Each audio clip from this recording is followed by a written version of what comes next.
Former three-time WEC lightweight champion Jamie Varner's journey back to the spotlight starts tonight. This is just my climb back to the top, man. There's a lot of things I got to prove to myself, and there are a lot of question marks in my life that I would like to put, turn into periods. Rising star ladies love Nate Jolly looks to add another notch to the win column with a victory over a former world champion. If you think I'm the underdog, great. I hope you're watching, and I hope you get your money's worth. But when it comes down to it, Nate Jolly does not think he's an underdog anytime. In our main event, Jamie Varner and Nate Jolly take centre stage. Also, 11-2 heavy hitter Scott Barrett faces off with UFC veteran Carmelo Marrero in a heavyweight battle of epic proportion. Live from Orlando, Florida, this is XFC 14 Resurrection on HDNet.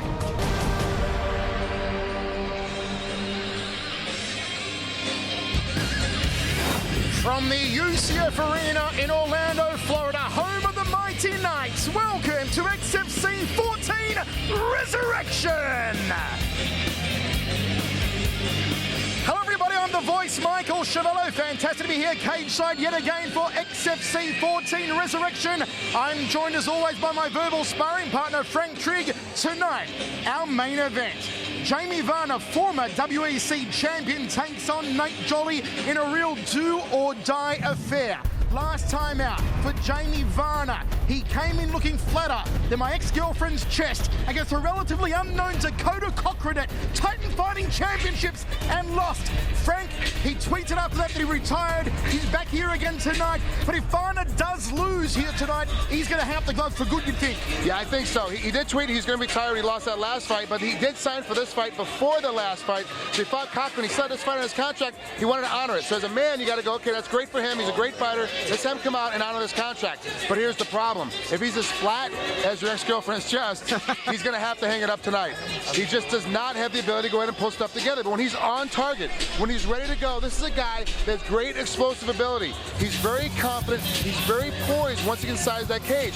When he decides to use his hand skills in the medium range, the mid-range, he's inside quick and fast, gets you down to the ground. He's not scared of ground and pound, but he's much, much better at the submission game, and he's willing to hold a submission so he completely blacked out. But it's not enough, I think, tonight with Nate Jolly.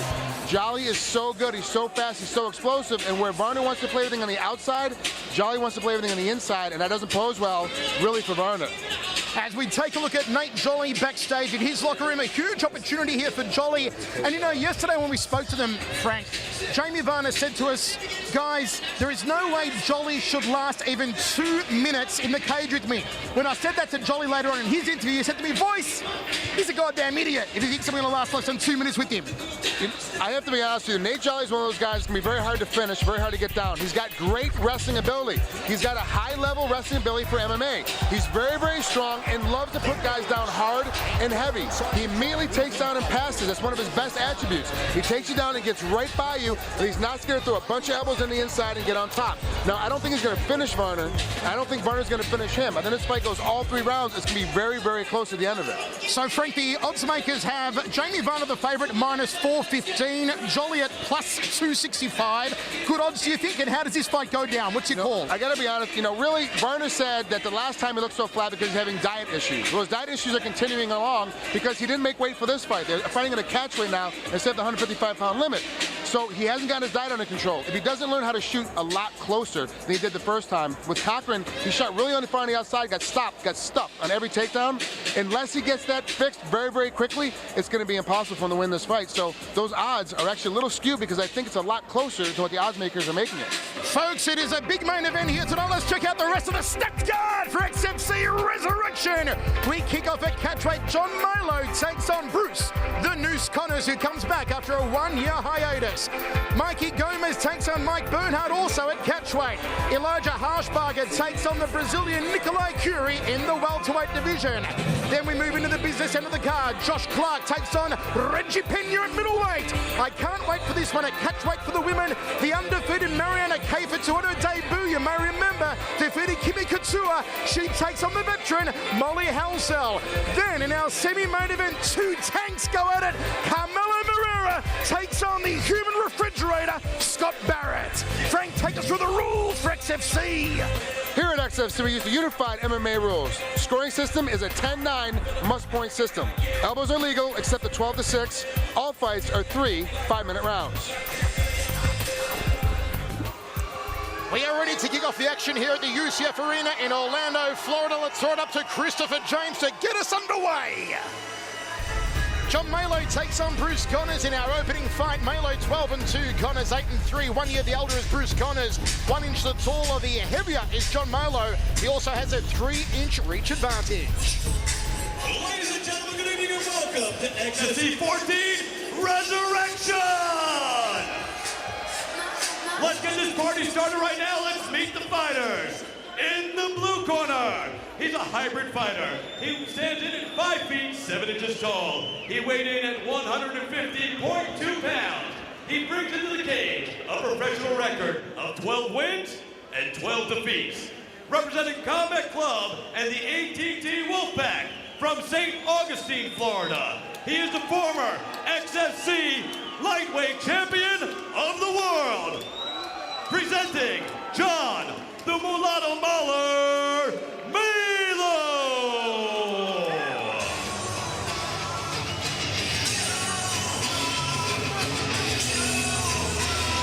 And his opponent, standing across the cage in the red corner, he's a mixed martial artist. He stands in at 5 feet 10 inches tall. He weighed in at 148.8 pounds. He brings to the cage a professional record of 8 wins and 3 defeats. Representing Full Circle Gym from St. Cloud, Florida. Presenting Bruce the Noose Connors.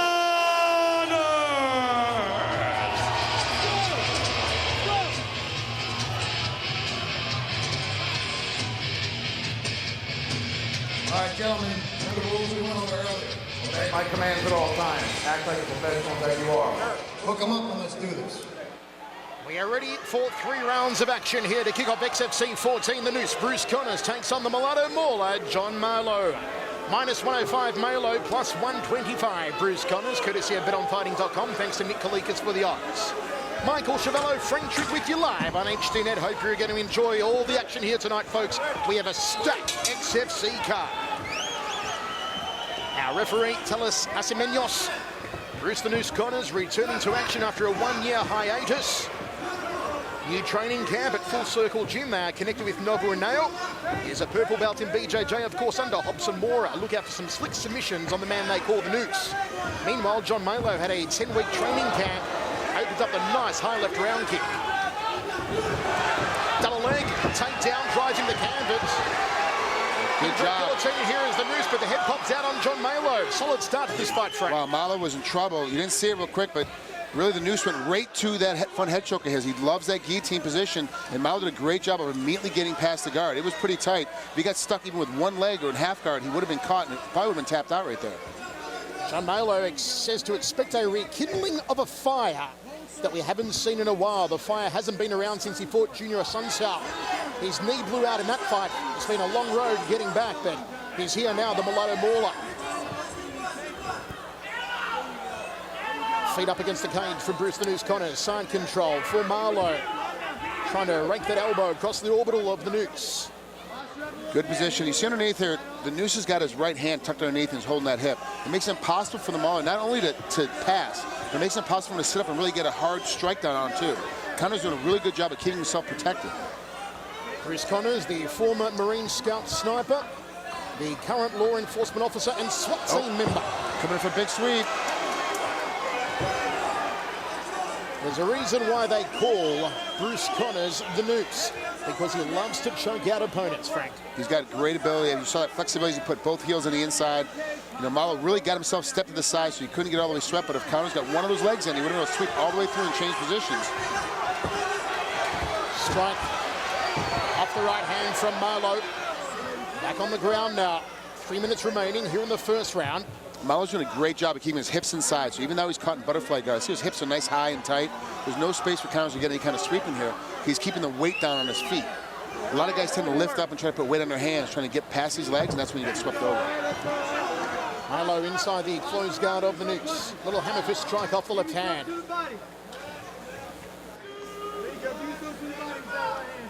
Throws the legs up again here. Does Bruce the Noose Connors. Close guard from him.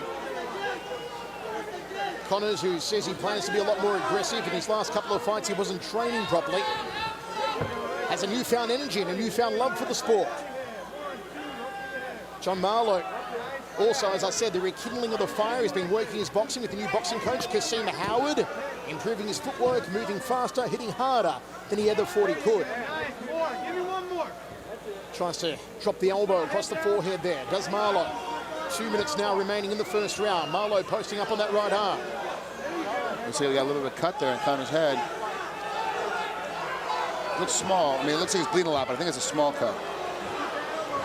A lot of blood trickling out just above that right eye here of Bruce Connors as Marlowe elbows to the body. Connors trying to control the posture. Marlowe looks to posture up and work some ground and pound. He goes after that cut. He's a nasty little man. Is John Marlowe with 1 minute 35 remaining in the opening stanza. He's got his knees in nice and tight. He's pinching the hips, trying to keep control. He doesn't want Connors getting his hips turned left or right. He wants to keep them tight underneath him. If Connors gets any kind of space in here, it's going to make it very difficult. You see him reaching up for that headlock every time, trying to get that guillotine, trying to look for that choke. Marlowe crossing elbow to that cut once more. Heels going after it here, the mulatto mauler. Marlowe's not giving him any space. His head is pinched against the cage, so he's really stuck. Connors in his position. He's got to get more space to get out of this. Connors throws the legs up, blood all over his chest, blood all over his face. My word, Frank, I thought those photos of Gaddafi were bad. Al-Akbar. Side control now from Marlowe. What does Marlowe do from here, Frank? All he needs to do really is keep this hand on the inside, keep his right hand tucked on the hip. He's trying to cross it across the body, but Connors is one of those guys that's going to get himself back into guard. You need to keep that right hand on his hip. Don't let him back into guard. Turn his hips like he's doing, and right here start throwing out some more elbows. There you go. One more. So the moment he let that hand on the inside, so Connors got that knee back in, now he's got to battle himself back to side mount. Marlowe bang to the carcass. Off both hands. Nice work from the mulatto mauler. Connors returns to his feet. He's got the hand. Can he sink a guillotine here? He's going. The noose is going for his patented choke. But no, not yet. Wow, great work by Marlowe. He knew it was coming. He's blocking the leg so it doesn't happen. He's got to keep that leg from getting around his hip. And Connors breaks off in the final seconds and swelling under the right eye of Marlowe. Connors is cut wide open. They'll tend to it between rounds. What a way to kick off XFC 14 Resurrection.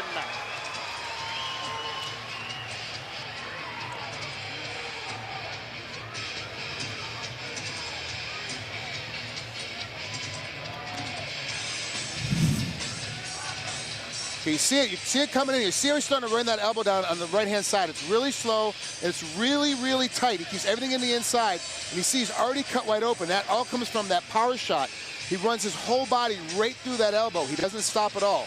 Take a look at this elbow. Stop it right here, guys.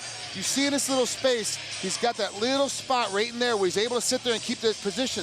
It's just a little bit of a hole. He's going to lean up real quick. He's going to drop it on the other side, but see how he's holding the head when he's doing it? He's popping that elbow in nice and tight. That's a real difficult space to put it in, but very, very crafty. You see the headlock coming in here. It's very tight. See that right hand has come across, or the left hand rather has come across to block him from coming in. That stopped the guillotine. If that leg comes over, this fight's finished. Now we're going to the second round, and Marlowe, I think, is ahead in the cards. Marlowe 12-12. Bruce the Noose Connors 8-3. Second round of action. Fantastic opener. Southpaw stance from Marlowe. Connors needs to go up the center with his straight right hand, and he does so. High right round kick. Marlowe brought the forearms up. Good defense. Outside leg kick. Connors slow to check. Fires a front kick off the back leg. Nice exchange of kicks here from both men. A lot of footwork from Marlowe. He said he'd been training it with his new boxing coach, Kasim Howard. Jeez, that was a crazy inside-out leg kick. And he unhinged Connor's body weight. High left round from Marlowe, throws it off the back leg, being a southpaw. He's very sneaky with his left leg. He's not throwing it like a power shot, but every kick looks exactly the same, whether he's going low, middle, or high, so it's tough to guard because you have to guard all parts of your body at once. Marlowe's doing a great job of getting this leg on the inside. The corner of Connors went to town on that cut over the right eye between rounds. Any more Vaseline on that eyebrow, it'll slip off his face. A lot of movement, a lot of posturing here in the second round at the moment. Connors probing with the jab, doesn't check the inside thigh kick. Nicely timed from Marlowe. One of the best weapons for a southpaw striker to fire is the inside leg kick. You see all the best southpaws in the world often throw at the likes of Giorgio Petrosian, Jerome Labana, Musashi. Marlowe making good work of it here. Connor's a little bit more flat-footed than Marlowe. Marlowe's stance very wide. Mo's very quick. You can obviously tell in this position, he's not looking for a takedown. He's looking to make this a kickboxing match. He's on his toes. He's got a lot of movement. Connors has got to start stepping away to his left-hand side. Keep that left hand from hitting him in the face and get inside and at least try for a trip. I think he's going to do a better job even if he's on the bottom when he hits the ground. Beautiful outside thigh kick from Marlowe, then goes upstairs to the high left round. Solid leg work from John Marlowe. 3 minutes 10 remaining in the second. Marlowe's round so far, beating Connors in the stand-up. Outside leg kick again. Connors has got to start checking those already. His lead knee and lower thigh, a kaleidoscope of colour. Is Marlowe setting the left cross perhaps? Connors just flicking the outside thigh kick. I'll be honest with you, Marlowe kicks and punches like a typically trained left-handed striker. He's not going to throw that left hand very often for fear of getting countered, coming back with that right hand. Lefties tend to get hit a lot more with the front hook and that lead right hand than we ever want to admit. I think Marlowe's trying to use these legs to offset counters, again, dipping in and getting ready to take a shot so he can hit him on the way in. When Connors throws these little flicking round kicks off his lead leg, there is an opportunity. Connors does drop his right hand. Therefore, Marlowe could hook him over the top off his rear. If he can time it. Front kick from Marlowe. Counter right hand from Connors didn't come close. We're back to centre cage. 2 minutes 10 remaining here in the second. Another good inside thigh kick from Marlowe. Looking for that femoral artery. Spinning hook kick from Bruce Connors came nowhere near it. Connors just not looking as comfortable on his feet here.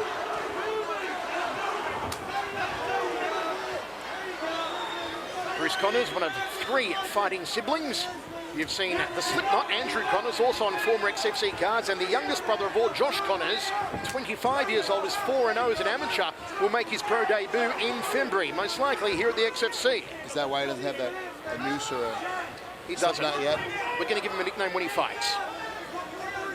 He might be the shoelace. Marlowe looking very composed here. Inside thigh kick, didn't quite have the torque on it. Needs to pivot a little more on that right foot. Jump walking left hand from Marlowe. Connors saw it coming. Connors has got to mix it up here on his feet. Again, right hand misses. He's just telegraphing these punches, Frank. There's no setup behind it. It's almost like an act of desperation. And I still think that Marlowe's really trying to make this counter shoots. He's not really looking to get this to the ground. He's very comfortable to stand up. And Connors always seems to be just a little bit offset with the stand-up, at least this far. John Marlowe very respectful to Bruce Connors yesterday in the pre-fight interviews, saying the worst thing about fighting Bruce is having to beat someone who's served our country. And at the moment, he is doing just that. Nice jab from Marlowe, then evades the head strikes from Connors. Connors getting a lot quicker with his hands as this fight's going along. He's starting to get a little more confident. Oh, nice outside thigh kick. Connors returns the favour, but had no mustard behind it, nor with the high right round kick. Marlowe offensively, defensively, just looking too good at the moment, Frank. Stalking, he's not chasing.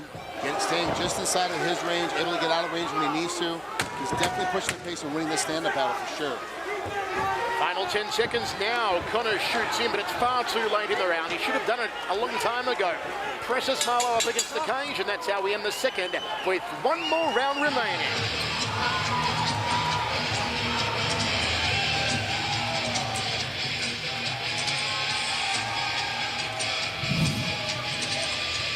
Real slow, and see how he just sweeps that hand out, trying to get in there, and gets halfway countered, but pulls his head back just enough not to have any sting on him. You can see how Connor's feet are moving when he's getting that kick, when he's getting punched at, and then how he moves his feet every time he throws a big power punch. He's offset on his center. Marlowe's doing a great job of keeping Connors really off balance this entire fight.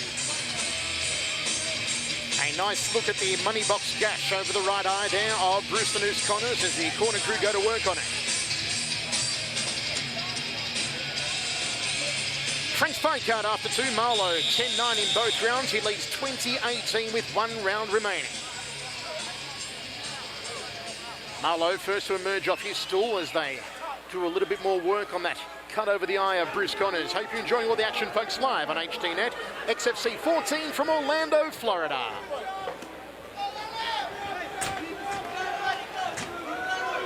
the difference between two men here. Marlowe bouncing around the balls with his feet, capping the gloves together. Connors very flat-footed. Connors needs a big round here. Step across outside thigh kick from Marlowe. Good way to start. You know, it doesn't look like that Connors is tired so much as frustrated. He's having a very difficult time finding his pattern, finding his rhythm, being able to get inside. And Marlowe's really frustrated quite a bit with that movement. Left hand down the tube from Marlowe, that being the cross of the southpaw. Maybe a bit of ring rust on Bruce Connors here. Frank, it's been a long time between drinks. Yeah, you know, a year off is a long time. People always want to talk about, especially athletes, you know, when you go, there's no ring rust, I'm totally fine. But there's always something goes on when you get in here. You know, but just remember, Marlowe's coming off of, you know, a bad long-term knee rehabilitation. He's had a long, rough road himself. Marlowe setting the left hand. Just takes the lead leg out of the way. Nice outside thigh kick, went to the head off the left. Again, switching up with the legs here, John Marlowe. And again, takes that lead leg out of range. Good defense from Marlowe. Look at this head-to-head side movement. Got on the outside of the right hand from Connors. That's the improved boxing work of John Marlowe. That thigh of Connors has an imprint of Marlowe's toes on it. That is ferocious. He is not going to be walking pretty after this, Bruce Connors. There was a chance for a counter right, gone astray for the noose. Connors now, at this point in the round, he's got to figure out, his corner's going to start yelling to him. We got to step inside, just go for it every time. Get inside and try to at least get a hold of him. Because right now, the stand-up game's not working for you. Make it a dirty boxing match if you want to keep it on your feet. Or make it a takedown game if you want to get it to the ground. But he's got to do something, because this is not working. The control of Marlowe as he cracks that lead thigh again. Turning the shin over at 45-degree angle. Nice trajectory on the kick. And getting the full impact. Again, gets on the outside of the right hand from Connors. Connors' punches are just too slow. He needs to get off the flat feet here, Bruce Connors. Get on the balls of his feet. Start pivoting, start talking through to get further extension, further snap on these punches. You notice with on the balls of his feet, Marlowe, even when he's stepping inside to throw a punch, he's starting to get countered, he moves back out of the way. He's still very, very spry, very, very light on his toes. He counters is very flat-footed. You see, Mike's mentioned it 3/4 of the time. You see how flat his feet are on the canvas. He has no side-to-side motion even. Everything he's doing is forward and back.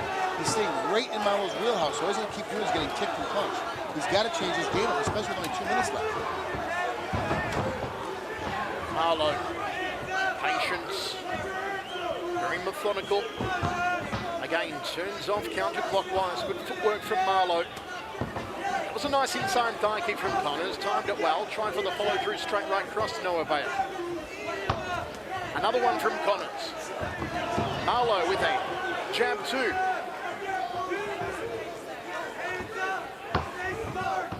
You see again Connors jabbing, but he's too flat-footed to really get any extension on that lead hand.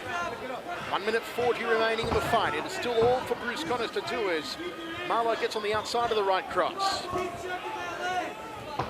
Good inside leg kick from Connors. He's caught him about 4 times in this round with that technique so far.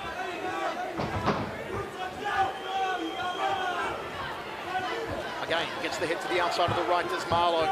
He is anticipating that cross exquisitely, Frank. He's doing a great job. Every time he gets thrown at, it's just enough right by the ear, every single time.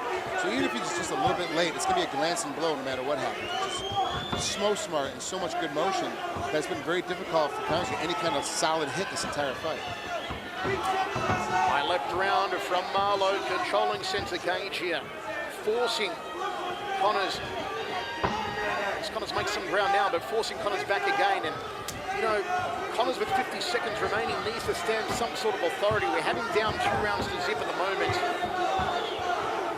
There is no way for Bruce Connors to win this fight from here unless he gets a KO or a submission.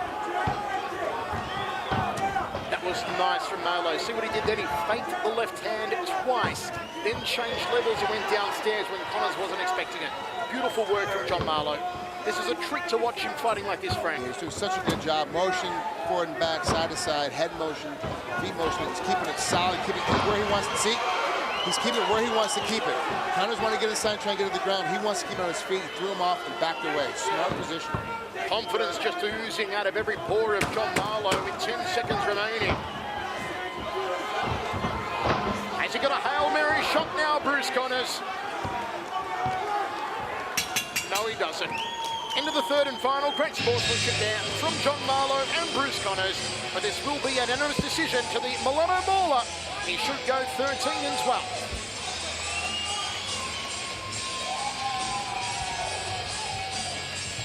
Frank, what did Bruce Connors do wrong?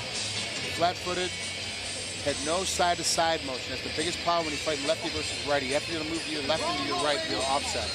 When he finally tried to do any kind of takedown, it was at the end of the second round, but it wasn't enough. He's got to get towards the takedown a lot quicker. I'm going to check this all off to ring rust. We've seen this guy fight so much better a year ago. That year off is a bad problem for him from a ring rust standpoint. I think he'll come back better the next time he fights, but he can't take as much time. Heal the cuts up, heal his body up a little bit, get right back in the gym and get after it.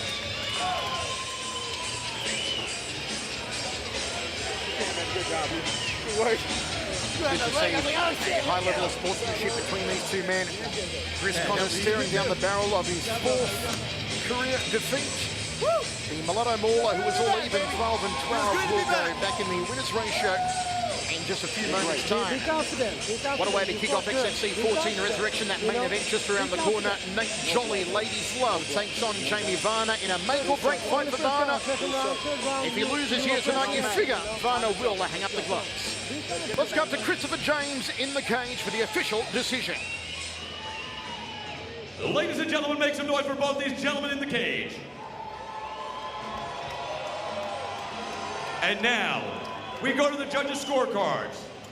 All three judges scored this bout 30 to 27 for your winner by unanimous decision, John the Mulatto Mauler Melo!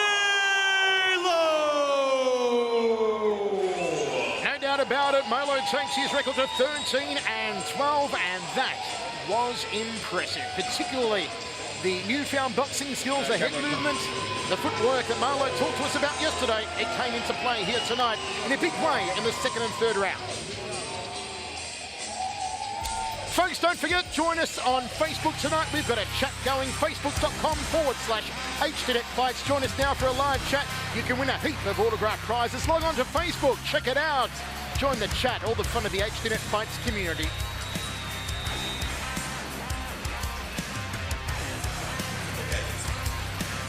Folks, still to come here tonight. Also, another one I'm looking forward to, the heavyweight battle between a former UFC fighter, Carmelo Marrero, takes on the human refrigerator, Scott the Bear Barrett, also in a ladies' fight. And our co-main feature, Mariana, the Russian Kafitz, takes on Molly Halsell. Halsell, a veteran of some 19 fights. Kafitz, who on her debut defeated Kimi Couture here at the XFC. She is undefeated and a one to look forward to. Okay, Christopher James with your dapper shoes. Let's get the next fight underway. Ladies and gentlemen, here we go right now. Please welcome into the arena, Mikey Gomez.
We all await the entrance of Mikey Gomez from Newport Beach, California. Here at the UCF Arena, where a crowd continues to file in for XFC 14 Resurrection. Gomez versus Michael El Gringo Diablo Bernhardt here tonight. I tell you what, Frank, this fight card is chock full of some fantastic nicknames. El Gringo Diablo, the hero, The hillbilly heartthrob, that's my favourite. Mikey Gomez now makes his way out to the cage. And an 8-week training camp to the man from Paraguay. Worked on his wrestling, striking and jiu-jitsu, particularly defending the Kimura, knowing that's a favourite of Michael Bernhardt. Comes in off back-to-back wins over James Bresco and Moses Gabin. Good stand-up fighter too, Mikey Gomez. Actually fought Thiago Alves in his first ever Muay Thai fight, lost by a decision over 4 rounds to Thiago. That was back in 2005. Only had the 2 fights in Muay Thai. His second fight, he fought a guy who was 24-0 with 20 knockouts. Knocked him out in the second. Bit of a change-up in training for Gomez this time around. The first time having a legitimate camp, not being self-trained.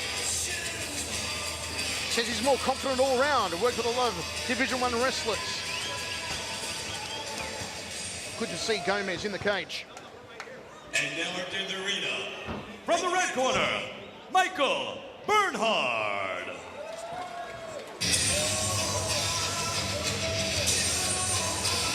Michael Bernhardt from Miramar, Florida, out of ATT, had a 7-week training camp, sharpening his techniques. Before his last fight, he actually had a year off. It's good to see Bernhardt back competing again. Comes in off the loss to Jason Guthrie last time out. Before that, 4 wins in a row against Dragan Tesanovic, Gerardo Julio Gallegos, which was very impressive, a win by a TKO over the usual rampaging Gallegos, Ariel Gundula and Alberto Garcia. Michael Bernhardt, hell of a character, said he got into fighting to make money and get a hot girlfriend. Says all he ended up with was the hot girlfriend. The tail of the tape between Gomez and Bernhardt. Experience goes the way of Gomez, also the age, 29 versus 26. 2-inch height advantage to Bernhardt. Both men dead even in weight, and the reach by 3 inches goes the way of Mike Bernhardt. Up to Christopher James to get this one underway. Ladies and gentlemen, let's meet the fighter for this next fight. Right now, he's a fighter style of Brazilian Jiu-Jitsu. He stands in at 6 feet 1 inches tall. He weighed 185.6 pounds. He brings a professional record of 11 wins and 8 losses. Fighting tonight from Newport Beach, California, Mikey Gomez!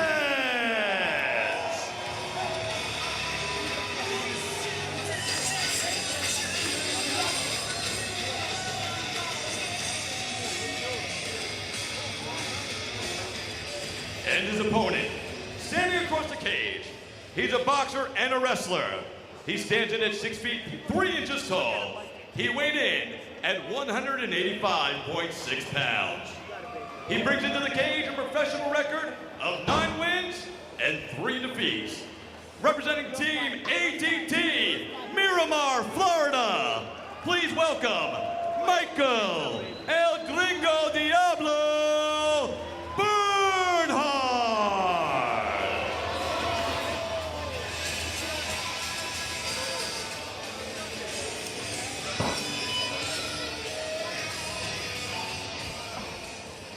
All right, guys, you received your instructions in the dressing room.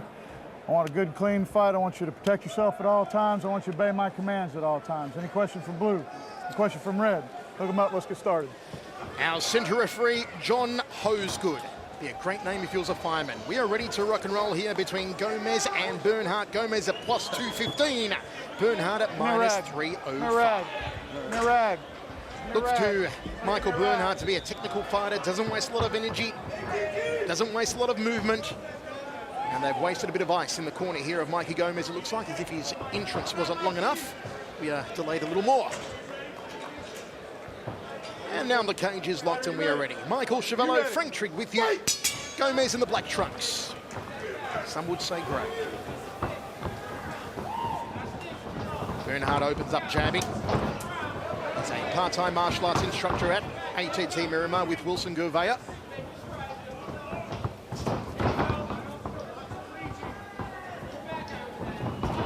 See if Gomez gets the chance to show off some of his wrestling that he's been training lately. Look out also for his round kicks and his good knees in the Thai clinch should he lock up the taller Bernhardt. Shoots in for a double. Bernhardt prevents it. Oh, nice knee to the top of the head. The palm was out, though, for Gomez to catch it. Good anticipation from Mikey Gomez, but he's got to get out of this position, Frank. Yeah, he's in a bad spot. He's trying to put his hand down to get 3 points on the ground so he can't get kneed, but Bernhardt's doing a great job of keeping his body up in the air, not letting him do anything, not letting him escape this position, not letting him go side to side. Gomez just has to, all he needs to do is really just duck his head out and try to change positions. He should fake the left knee, then throw it quickly here, Michael Bernhardt, because Gomez is going to be forced to drop his hand again to regain his balance. Gomez just preventing these knee strikes. Bernhardt could throw a lot stronger than that. I'm surprised he's not here. He's going to the clavicle now on the left side, now to the tricep area. Now he throws to the right side to the shoulder. That's nice. As long as Gomez has that hand on the ground, it's very difficult. You're scared to go ahead and throw into the knee because straight in the head direction, you got to move yourself off. Gomez did a great job, but Bernhardt was even smarter. He just kept changing it anytime the hand went off and hit him in the head.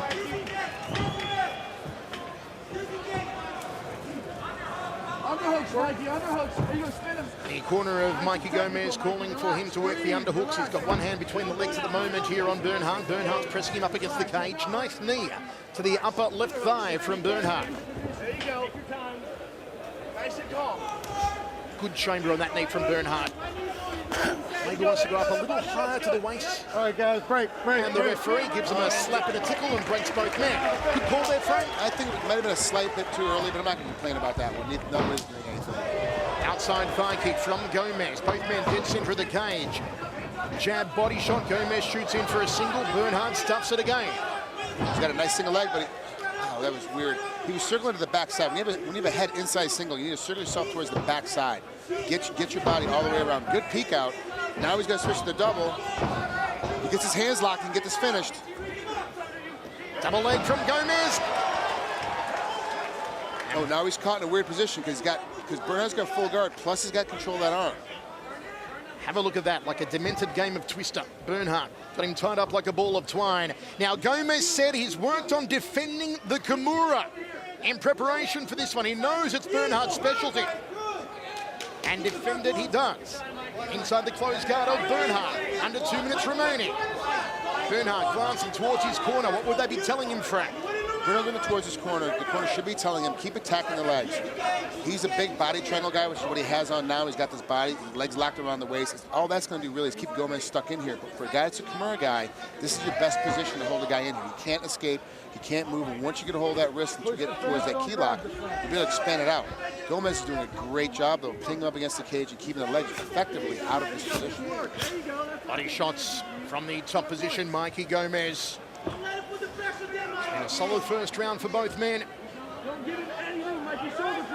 thing with the Kimura guy, that he always has to cross that arm across his body, which puts him into an arm triangle position. If Gomez can get past these legs, he's got an arm triangle. Up top around the head, that arm's already in position, his head's already low to the ground, but he's got to pass, he wants to really get down. Break. Referee calls break, and now Bernhardt was giving a thumbs up there. Was that a premature call from the referee at that time, Frank? I don't know. I'm not sure what happened. It almost looked like, to me, I have to go back and see it in the replay, it looks like that Gomez actually called to be put back up on his feet. Double leg here from Gomez. Bernhardt turns him around against the cage. Over under here from Mikey Gomez. Gomez doing a good job of pummeling in. Bernhardt trying to counter pummel. You can see what Bernhardt meant by being a fighter who does not waste a lot of energy in his fights. He's not overly aggressive. He's not, he's not overly up in your face the whole time, but he doesn't waste much time. And he definitely stays on the inside where there's very little damage going to happen to him. He's always in a great position. Final seconds of the opening round. Knees here from Bernhardt up against the cage. Trying to hook the leg there, Mikey Gomez, to no avail. Tie clinch maybe here for Gomez. No. Into the first, we go to the towels. Frank, your thoughts? No, that was a very interesting round, very slow pace, very well controlled. But I think that Bernhardt is in a position where he's almost trying to stay too slow, trying to stay too controlled, and it's not working to his favor at this point. He's got to keep pushing. If you see this knee and you watch, there's going to be a lot of times where his hand starts going down on the ground. Right now, you get kneed in the head. Stop right there. Pull it back. See that hand is on the ground. There's no way for him to get kneed in the head. It's a great position by Gomez. Go ahead and run it. But you see Bernhardt, he does a great job. He doesn't hit the knee.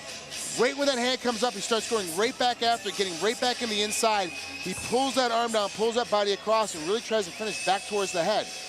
He's very smart. And you see it right when I said it. All you do is get these hands locked. Once he gets these hands locked behind the legs in the perfect position, he doesn't really lift. He just spins and puts Bernhardt down on the ground. Great position, very, very smart. But then Bernhardt put him in the Kimura, and Gomez had a counter. We are ready to rock and roll. Second round of action here between Mikey Gomez. All right, let's go. Let's go. And Michael Bernhardt. How are you scoring it, folks? Wherever you're watching live on HTNet. Hope you're enjoying all the action. XFC 14 Resurrection. Jabs from Gomez, body shot. Good outside Mikey, catch and counter from Bernhardt. Throws the overhand right, sprawls out nicely, does Bernhardt. What an aggressive start, he takes the back now. Inside the guard. Great position by Bernhardt to immediately recognize with as flat as Gomez was to spin around and take the back. He could have attacked the head a little bit sooner, but then Gomez was very, very smart. You saw his flexibility, got that leg up nice and high, put him in a great position. Push, don't grab. He's in the cage here, Gomez. Bernhardt will invite him back up to his feet. Slings the legs a little, and he says, come on, Mikey. That was a beautiful catch and counter earlier on. Let's see if Gomez throws the rear leg round kick again. We almost walked into a knee. See, he's shooting a double leg, but it's a reaching double. His head is always on the hip. It's right in the center of his stomach. He's got to get to the outside of the hip if he wants to finish his takedown. Gomez is taking a good time shot, but it's a poor position, so he's going to end up getting kneed in the head the whole time. Is this all the work he's been doing with the wrestlers in this camp, Frank, that is leading these double legs from Mikey Gomez? Yeah, he's really trying to shoot a lot more. He's trying to get more pressure, be able to get on the inside a little bit more, but his head's in the wrong position. It's just not enough time spent with good wrestling. Knees from Bernhardt. This is nice work from him. Trying to wrench the neck a little here, Michael Bernhardt. Near to the deltoids. And again to the bunch of bananas. Nicely done from Bernhardt. Boom! Good chambering of the knee. Pull that head forward a little more. You see he's in the 4-point position though, Gomez. There's no knee in the head, while Gomez had the palms on the canvas. So solid defense there. A little bit of nous from Mikey Gomez. He throws a shot to the breadbasket. Long-reaching jab, a front kick to the midsection from Bernhardt. Oh, big leg kick from Gomez. Chops the tree down from the base. Best shot of the fight so far. Here comes the submission. Arm left in. Is Gomez in trouble, Frank? Gomez is a very, very smart jiu-jitsu practitioner. Yes, he's in danger, but he's not in trouble. He's a guy he's got his arm already peeled back, so he's got his hand crossed over in here. You can see how his hands are kind of wrapped up together. It's because he's really trying to stay inside. It's going to be very, very hard to get his arm extended. He's completely crossed over. He's got a lot of pressure. His back leg is pushing all the way in. He's okay right here, but this is a position where the judges are scoring points for nothing but Bernhardt. Gomez locked up like a vice. Bernhardt will not let him go at the moment. Still a long time remaining in this round for Bernhardt to find the finish. And he's patient, Bernhardt. The referee, Mr. Hosegood, keeping a close eye on proceedings. Oh, he's trying to pull out. Gomez in trouble now. See, his hands are coming apart. He's in a lot of trouble here. Can Gomez survive? Can he rip that arm out like King Arthur ripping Excalibur out of the stone? He's almost there. He's there. Mikey Gomez out of trouble for the moment. Now, depending on how the judges look at it, the original kick that got us to the ground that Gomez threw knocked Bernhardt down and unrooted him, put him all the way down on his butt. That could be considered a knockdown, but it got nullified the moment that Gomez stepped in. He got caught in that armbar for 45 seconds. And now it's Gomez's chance, Frank. Side control, knee on belly, is looking to mount Bernhardt. He does. A few moments ago, the man stuck in a possible submission. Now he's got a mount. This is fantastic. What a great position change. Gomez has got to keep his hips down, stay nice and tight. Bernhardt needs to let go of the head right now and start digging underneath. He's got to start swimming his hands underneath and get one hip free. Look at Gomez trying to posture up by pushing out that left elbow. I should say the right elbow. Now the head's going to pop out. He takes the back. He's going to ride him like bodacious. Oh, it's in. Gomez trying to sink a rear naked. It's underneath his chin. He's got it in. He locks out moisture. Seals in freshness. Good night, Irene. That's how you do it, Paraguayan style. That was great. What a great position. He finally started taking it off, finally getting it put together. He did a great job. It was great work. Really had to stay with it a little bit. He was getting kind of overmatched a little bit on the feet, getting outstrength by Bernhardt. But really what happened is that Gomez stuck with his game, stuck with his game plan, and was able to finally finish it off and get that rear naked choke in nice, deep, and solid.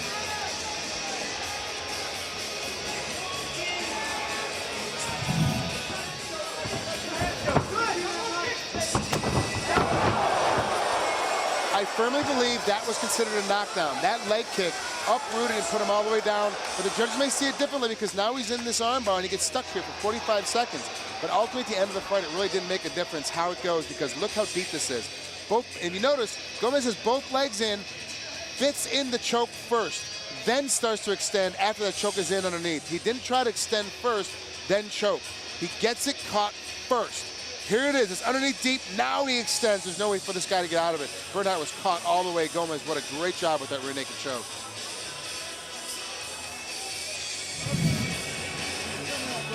Fantastic work from Mikey Gomez. Stuck in a submission moments before, broke out of it, took the mounts, took the back, sunk the choke.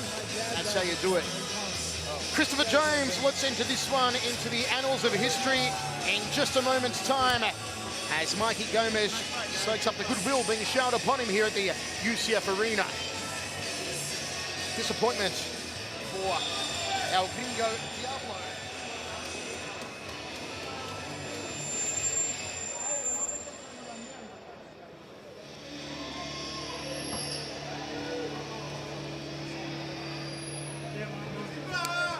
Ladies and gentlemen, your winner at 3 minutes and 50 seconds of round number 2, due to tap out by rear naked choke, Mikey Gomez!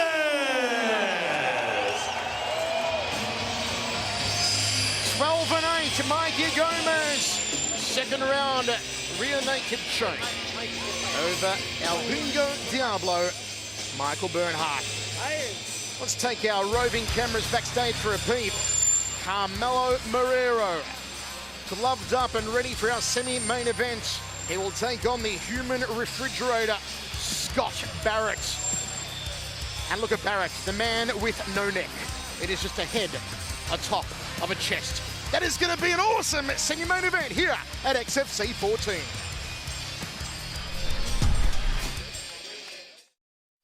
And it's go time for me. It's like just a switch that flips in my head. The first thing that goes through my head when the ref says, you know, red corner you ready, blue corner you ready, and you hear that dong is, oh shit, I am in here again. Jamie Varner and Nate Jolly head to the cage in our main event. And later, heavy hitters Scott Barrett and Carmelo Marrero square off in an explosive heavyweight battle. Also, to me, it's like a performance. It's like an art. So to be able to express myself in that way, that's what I love about it. we sit down with Mariana Kafitz in sunny West Palm Beach, Florida. But up next, we head to small town Tennessee to hang out with ladies love Nate Jolly. XFC 14 Resurrection on HDNet. We'll be right back.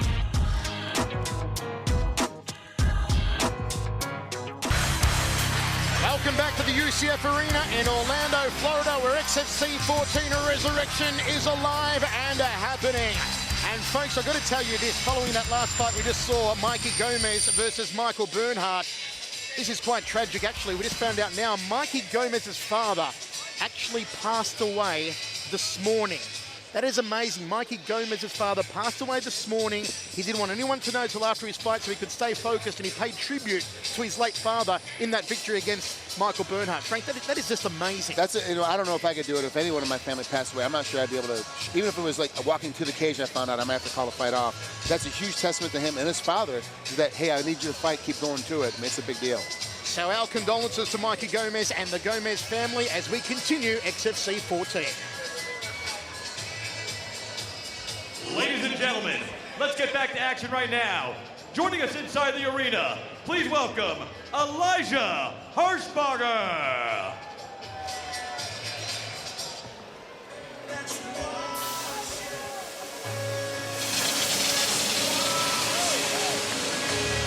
Elijah Hirschberger, a man with an intense style. If you've seen him fight before, you know he comes forward. He's got that restless mentality, not stalling, all about the action, stays in the pocket, looks for takedowns and slams. And what was interesting in talking to Elijah yesterday, he said to me, "Voice, the art of slamming people on their head has been lost." And he plans to slam Nikolai Curry here tonight. Began wrestling with Floyd Irvin when he was just 15 years old. In his last fight, he lost to Pete Sell. Absolutely pounded on Pete Sell, slammed him on his head and pretty much had Sell out cold, so he thought. In round 2, Elijah thought that Sell was so badly beaten up, he didn't want to punch him anymore. So he turned it into a grappling match and paid the price, got caught in an armbar. You may remember he fought Ben Saunders in the WEC, got cut badly, couldn't see anything. And now here he is in the XFC. The man who works for the Department of Family Services for Fairfax County, Virginia. He's going to try and slam Curry on his head. And entering the arena from the red corner, Nikolai Curry.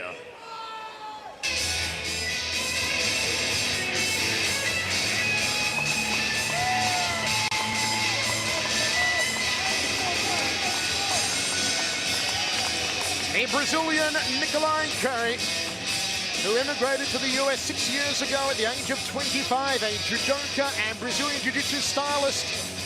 Began training in judo at 3, BJJ at 12, has also done some boxing and Muay Thai. Says he doesn't consider himself a striker, but he's trying to become one. Interestingly, he fought just 10 days ago against Jose Gutierrez in Miami. With just 3 seconds remaining in the very first round, he caught Gutierrez with an armbar to finish the fight. In his 5 wins, he's finished 4 opponents in the first round, 2 armbars and 2 triangle chokes. A man with very long legs, Nikolai Curry. Full-time fighter, used to also be an instructor at American Top Team out of Coconut Creek. As we see how they stack up. The beautiful baldness and beard of Elijah Harshberger, 6-3 versus 5-2. 2 years the younger is Harshberger. He is the shorter 5'11 versus 6'1. Slightly heavier Nikolai Curry and half an inch taller Sue Elijah Harshberger. The big question is, why did Harshberger remove that beautiful lustrous beard? Only God knows. Let's go up to you, Christopher James. I love that goatee. All right, ladies and gentlemen, let's get this fight started. This is the XFC welterweight division. Let's meet the fighters. Our next fighter joining us right now, his style, Amerijitsu. He stands in at 6 feet 3 inches, 169.4 pounds. He brings a professional record of 6 wins and 3 defeats. Representing gold medal grappling and Team Irvin from Woodbridge, Virginia. Please welcome Elijah, the hero, Harshberger.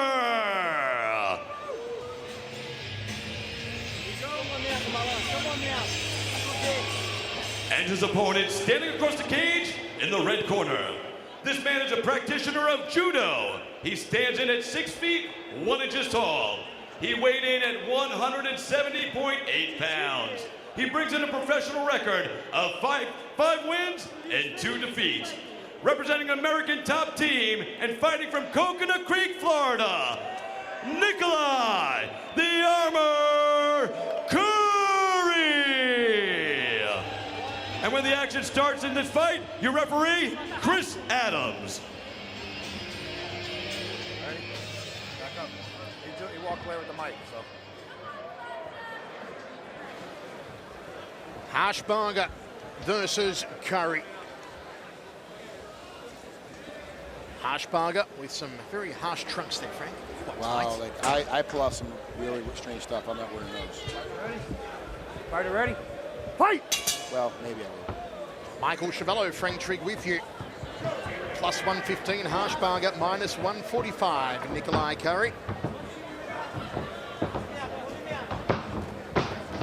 Overhand right from Harshberger. Drops down, looking for a double, looking for a takedown early here, Harshberger. Judo versus wrestling, right to it, right from the very beginning. Both guys have, oh, nice Uchimata. Steps in there nice and tight, ends up on top. Beautiful work from Curry, top position. He is in the white trunks. Inside half guard of Harshberger. This is really what Curry wanted to have happen. This is the best space for him, is to get this down to the ground as quickly as possible, end up on top. Hirschberger, he's strong. He's going to be fast. He's going to be really tenacious when he's on top of you, but when he's underneath, it's a whole different ballgame. You've got to watch the long legs, though, of Hirschberger. Instructions coming from the corner in Brazilian, in Portuguese, I should say, of Nikolai Curry. Ooh, nice shot to the top of the schnoggin. Beautifully done.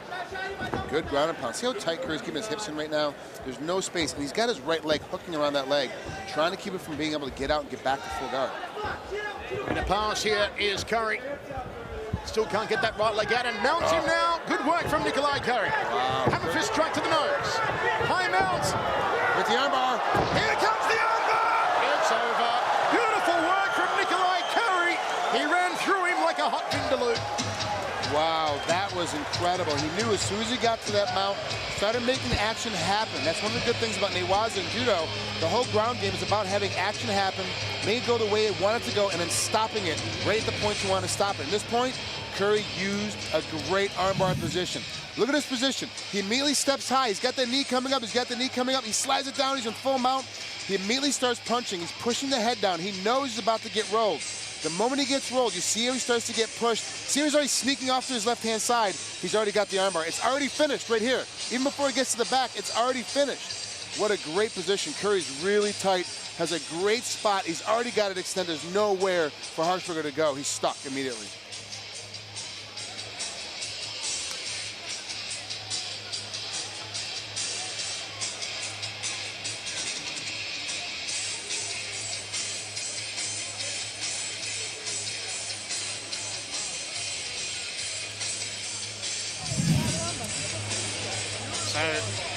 Nikolai Curry gets a quite easy victory there over Elijah Hirschberger. Improves his record to 6-2 does Curry. Hirschberger goes to 6-4. A lot quicker than many people thought it would be. Curry did come in the favourite, -145, but that was very quick. Jubilation for the Brazilians. Little Joe Rogan looking like on the left there, Frank. I know. I got to ask, how much... Christopher James, let's put this one in the record books. Ladies and gentlemen, your winner at 1 minute and 27 seconds of round number 1 by submission due to an armbar, Nikolai the Armor Curry! Nikolai Curry, fantastic first round submission via armbar. Folks, every Monday night there is only one show you should be watching now live every Monday. It is Inside MMA, the finest mixed martial arts show on TV, 8 p.m. Eastern, 5 p.m. Pacific. Join Roven, Ronnie Crutch, Kenny Rice, and El Guapo boss Rutten. Inside MMA now live every Monday night. To keep up with the ever-evolving tides of mixed martial arts, most fighters choose to train in the state-of-the-art mega gyms of the world. But for ladies love Nate Jolly, he is firmly planted in a tucked-away corner of the volunteer state. As the fall leaves paint the landscape of this once bustling railroad town in northeast Tennessee, a rising star prepares for the next stop on his search for glory.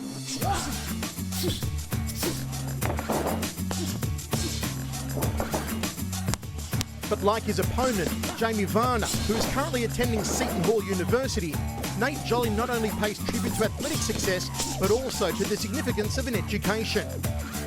I get a call from a coach down at University of the Cumberland. I sent a couple tapes and things. They were interested, hooked me up with a scholarship. So although it was a Christian school in the middle of the boondocks, I didn't really care. I got the chance to wrestle, and that's what I wanted to do. In the process of that, I got a degree in social work. I got a degree in public health, which is important to me. But that was one of those things that really was cool, because I know my grandma was proud that I actually finished college, because that wasn't my plan. She kind of said to me, Nate, you're too smart not to, and you're going to have a really, really small world if you don't get something on paper telling the world how smart you are. Education is everything. Even if you don't get to use it and make a whole bunch of money on paper, just knowing that your mind has been expanded and that you have the opportunity to keep expanding your mind is very important. I want every youth in the world to see, if they have the opportunity to get an education, to get one, because it's totally changed my life. Continuing his trend as a lifelong student, Jolly is also a referee. And in that role, he is armed with an insight most fighters don't often see. Being a referee is a way to keep in tune with a different part of the sport, not just from my own personal athletic part, but to be involved with other athletes and promoters and coaches, you know, to see the sport in a different way. I've really learned how to read people, especially in those clinch tight situations. You learn that mixed martial arts isn't just about beating up the other guy or tricking the other guy. It's about working with your referee. It's about learning the angles that make it look bad. So I have to impress a judge. I have to try to get a referee to stop a fight. Being a referee and being in those positions has helped me learn even better how to deal with and accommodate for those things. With the rapid growth of MMA in recent years, many fighters have chosen to train at larger and more commercialised gyms. But for Nate Jolly, he holds fast to his small-town roots, remaining in this tucked-away corner of the volunteer state.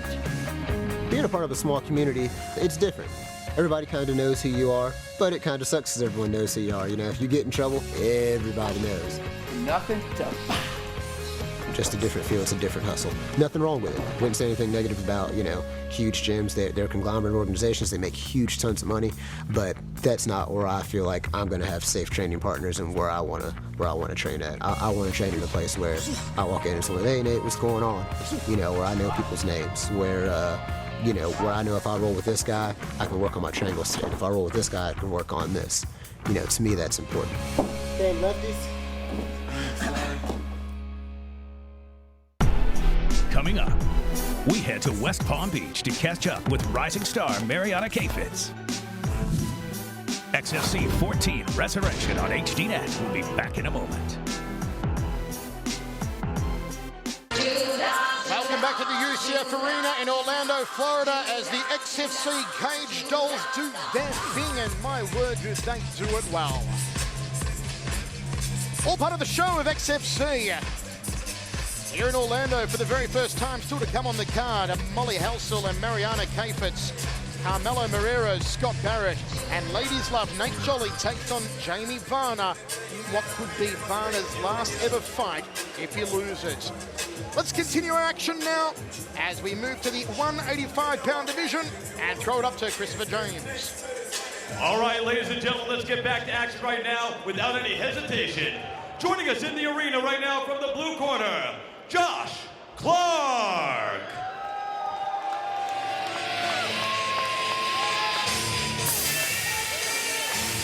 It is my favorite nickname of the night, the Hillbilly Heartthrob, Josh Clark. A man who likes to put on a show, will try and keep the fight standing, and certainly getting a lot of love from the audience here. The man from Richmond, Kentucky. Comes up a win over Bobby Carter last time out. Before that, the loss to John Schroyer. Needs to find some consistency, does Josh Clark. Brings in a record of 5-1. An orthodox fighter, you can look for him to set up some round kicks with a hook. Hand speed is one of his best attributes. And really, for a 185er, he likes to keep the pace of a much lighter fighter. And an 8-week training camp in preparation for this one. He works at a civilian military base as a forklift driver and taking inventory. In his 5 wins, Clark has never gone the distance. He's finished 4 opponents in the first round and 1 in the second. Will it be another quick finish for the Hillbilly Heartthrob, Josh Clark?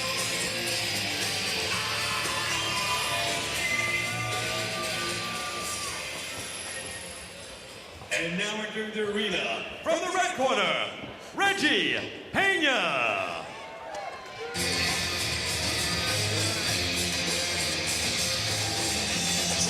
Reggie Pena from Tampa, home of my beautiful Buccaneers. And a Champions MMA brings in a record of 8-5, making his 3rd appearance tonight on an XFC card at a 6-week training camp working on strength and agility, conditioning and footwork. Pena, who began wrestling at age 11, wrestled in high school for Springstead High, which is about an hour north of Tampa, has also done some boxing. Comes off a loss last time out to Tom Galicchio in M1 in June 2010. The man who works at Coyote Ugly, Inibor, and if this one goes to the ground, look for him to sink on his favourite sub, a good old-fashioned Darce choke. Here's how they stack up, 5-1 versus 8-5. 2 years the older is Reggie Pena. 4 inches the taller is the Hillbilly Heartthrob. Slight weight advantage goes to Pena. 2 inches in the reach goes to Josh Clark. This one set to be a very competitive match. Pena recognises that the Hillbilly Heartthrob is a lot taller than him, so wants to get him down to the ground early and work some GMP. Try and look for that pass. Pena in the cage. We are ready to throw down. Back up to you, CJ. All right, ladies and gentlemen, let's get this action rolling right now. Coming to you right now in the blue corner, he's a freestyle fighter. He stands in at 6 feet 4 inches tall. He weighed 184.6 pounds. He brings to the cage a professional record of 5 wins and 1 defeat. Representing AFS Academy and fighting tonight from Richmond, Kentucky, please welcome Josh, the Hillbilly Heartthrob, Clark.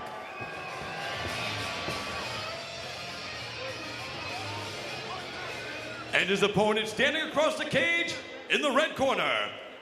He's a freestyle fighter. He stands in at 6 feet even. He weighed 185.4 pounds. Tonight he brings to the cage a professional record of 8 wins and 5 defeats.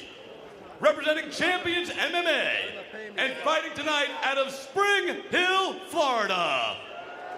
Please welcome Reggie, the Regulator Pena.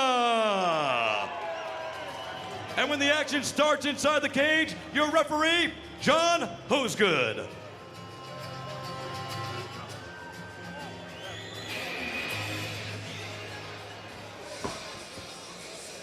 All right, guys, you received instructions earlier today in the dressing room. I want a good, clean, fair fight. I want you to obey my commands at all times. I want you to defend yourself at all times. Any questions from you, Blue? Any questions from Red? All right, hook them up. Let's get started. We are ready to rock and roll. 3 rounds of action between the Hillbilly Heartthrob, Josh Clark, and Reggie, the Regulator Pena. Pena comes in at -110, Clark at -120. The height and reach advantage goes the way of Clark in the black trunks. Fight, are you ready? Screen. Are you ready? Fight! Pena bouncing around the balls of his feet. Here we go. Oh, step up knee, catches a leg though, does Pena. Take down early. They go to canvas inside the first 7 seconds. This is where Pena wanted to be. Clark on his back, so he can't use those long striking limbs. Now can Pena posture up and work some ground and pound perhaps? You see Clark controlling the back of the head, not allowing Pena to break free. And now Pena does. Pena stuck inside half guard here. Clark doing a good job with that butterfly. He's got 1 butterfly guard in. Looking for the sweep. The cage has got him in control though. He's got a little problem though. He's in a little tight space.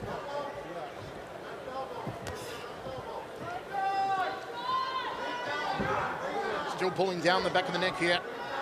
Here's the Hillbilly Heartthrob. Posting up the right arm momentarily, Pena. Can Pena get that right arm free? Back to his feet. And will he choose to let Clark stand up here? No, straight back inside there. Oh, left the leg in there. For a guy that really wants to keep it on his feet, Clark does. He's got a really good ground game from his back. He's done a lot of really smart things right now. Legs coming high, he's rolled underneath. He's in a knee bar position. Nice shot off his back from the right hand by Josh Clark. Be interesting to see if it does return to its feet. If Clark can utilize some of his Muay Thai skill. But still Pena not inviting him to stand and trade. Wants to keep him on the ground. It gets off a couple of right hands. Second one to the chest. Looks to pass now. Go to side control. Not happening for him. It's hard to contend with those long legs of Josh Clark. Now Clark's back up. Look for an uppercut. There's the Thai clinch I spoke about. Opportunity to work the knees, though. He momentarily had a knee guard on, did Josh Clark. And he's a little bit too high here to get this takedown. Oh, nice lift, good step through. I thought he was too high around the butt to get that takedown. He powered through that. Ooh, almost leaves the arm in, and Clark was a little bit slow on the uptake.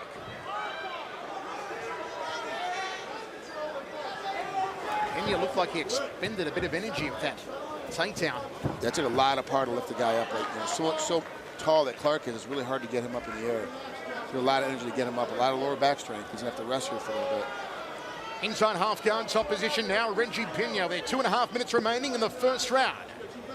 What does Pena do from here, Frank? Nice hip pressure. He's got a nice underhook around the head. He needs to put it in front, though, and push the head down. See, now he went for that big, heavy hit, that big, heavy blow, and now the arm's caught again. He needs to just kind of sweep it up like a knife edge.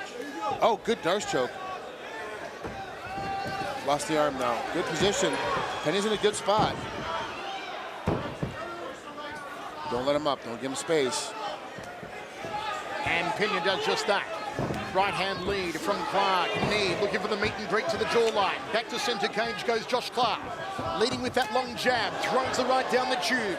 This is nice footwork from the Hillbilly Heartthrob. Throws the cross again down the center. Step through knee. He went for the big tub thumper. And Pena drives him to the canvas yet again inside half guard. Now, this is the third takedown of this round. Even though he's getting hit every time he goes inside, he's winning the takedown battle. He's winning the offensive battle, so he's definitely winning on the scorecards with these judges. But Clark is so close to getting everything off. I mean, this fight could be over at any second. Pena glancing towards his corner momentarily. Looking to pass on the right side of the body here, Pena. Pena always hunting the head, always in for a Darce choke, trying to get him up. It is his go-to submission, as I spoke about earlier on, the Darce choke of Reggie Pena. Can he sink it here with 1 minute remaining in the first stanza? You hear the corner calling for Pena to throw the elbows. Clark with a forearm across the throat. Clark's got to get off his back. Now he's going up to his side. He's got to come up a little bit. Pena scrambles around, looks to take the back, rolls onto his back to Josh Clark. Looking to put Pena back inside the guard. Clark's got that one leg in the hip. He's got to start digging for triangle. Nice shot off the right hand from Clark, and Pena's going to let him up. He does. Uppercut from Clark. He went for the tie clinch, but couldn't lock it on. High left round. Tags him. Needs to sweep out the leg. Pena, and he does now. But he took 2 clean blows. Good work from Clark in the momentary stand-up. That's very dangerous for a wrestler to take a lot of shots like this. Yeah, he's winning the takedown battle. Right now he's down 4-0, or up 4-0. But the problem is every time he gets in there, he's getting hit. It's going to slow him down and start taking big damage. Pena left the arm in here. Can he capitalize, Clark, with these long legs? Time is against him. And that's the end of the first round. A very competitive fight, all part of XFC 14 Resurrection here in Orlando, Florida. Ducks underneath it, gets in there nice and deep, catches that knee on the way in, but catches the Navy ride, steps in and just blasts through and gets him back on the ground. It's the third takedown of the round. That definitely slowed. You see that uppercut that comes through here. Then he gets pulled in. He has to take a half step back because he got hit so hard and catches that leg kick. You see him starting to slow down and take these one. Here goes another 2 big shots before he gets taken down for the 4th time. This is really going to affect Pena going into the second round. He's going to start slowing down on these takedowns if he doesn't start protecting his head. Go! 10-9, Reggie Pena in the first, says Frank Trigg. How are you scoring it, folks, wherever you're watching on HDNet? Hope you're enjoying all the action. Don't forget, if you're on Twitter, do follow us at Frank Trigg, at Chevello Voice, at HDNet Fights. Second round. Fight! Gives a little tie bow, just Clark. Locks on the tie clinch early, drills a knee to the midsection. Oh, he got caught with the left hand. That was a sweet left hand from Pena. Now it's Clark who shoots in on him with a double leg and gets him to the canvas. He felt that left hand, Frank, and he went immediately for the takedown. Good position, very, very smart. The moment you feel something heavy like that, get right back after it, get in there, get yourself out of that danger. Smart position, but now he's got to capitalize on this. He's got to move. He can't just lay here against the cage because we all know he lost the first round. He's got to win the second round. By doing that, he's got to have a lot of action. Pound, baby, ground pound. Deep breaths, big calm, deep breaths, stay relaxed. In the corner Keep working, Josh. of the Hillbilly Heartthrob calling for the GMP. Puts him inside the full guard, closes the guard, does Pena. Head, mix it up. Hands and elbows, mix it up. What is Josh Clark looking for here, Frank? Right now he's trying to get a little bit more space. Looks like he's trying to bring his leg underneath and get himself a little bit more space. He's trying to get the leg through so he can pass the guard all the way, but Pena pushed him all the way off and got back to his feet. He's going to go for another big double ace because he gets the head outside. Oh, Pena looks to put him through the canvas. Just missed with a glancing right hand to the hairline. There is a cut, it looks like, on the bridge of the nose of Josh freeze Clark. right there, freeze Nothing right too there, serious. mouthpiece. All right, fight. Referee just fixes the mouthpiece on the hillbilly heartthrob. Can't be a heartthrob if you don't have all your teeth. Although it is a hillbilly heartthrob, so maybe they like only having 2 teeth. And a fist strike there from Pena. That's got a Billy Ray Cyrus image in my head. Mullet and all. Oh, he went for the submission once more. Pena just slips that arm out. Is he going to let him back to his feet here? Yes, he does. Look for the knees now. If he can lock on a tie clinch, Clark. Pena really is not doing anything in the striking game except to try to get inside and go for the takedown. Clark needs to take better advantage of that. Start throwing some knees immediately on the break and throw some uppercuts. Pena on the other side needs to move his head as he's stepping in. Keep his guard up a little bit higher. Probing with the left hand. Ooh, wild bolo punch there from Josh Clark. Goes for the inside right leg. As Pena in southpaw stance. Front kick to the midsection. Needs to splay the toes a little more there. Josh Clark.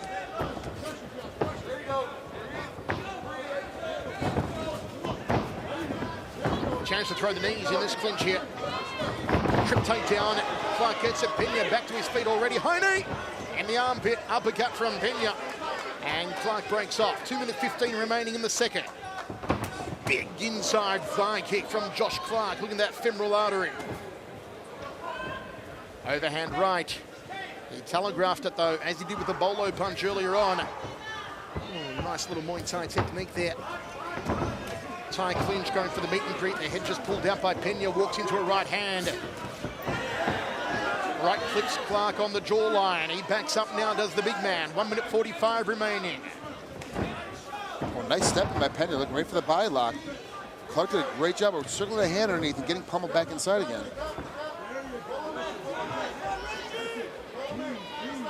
All tied up. Nowhere to go at the moment.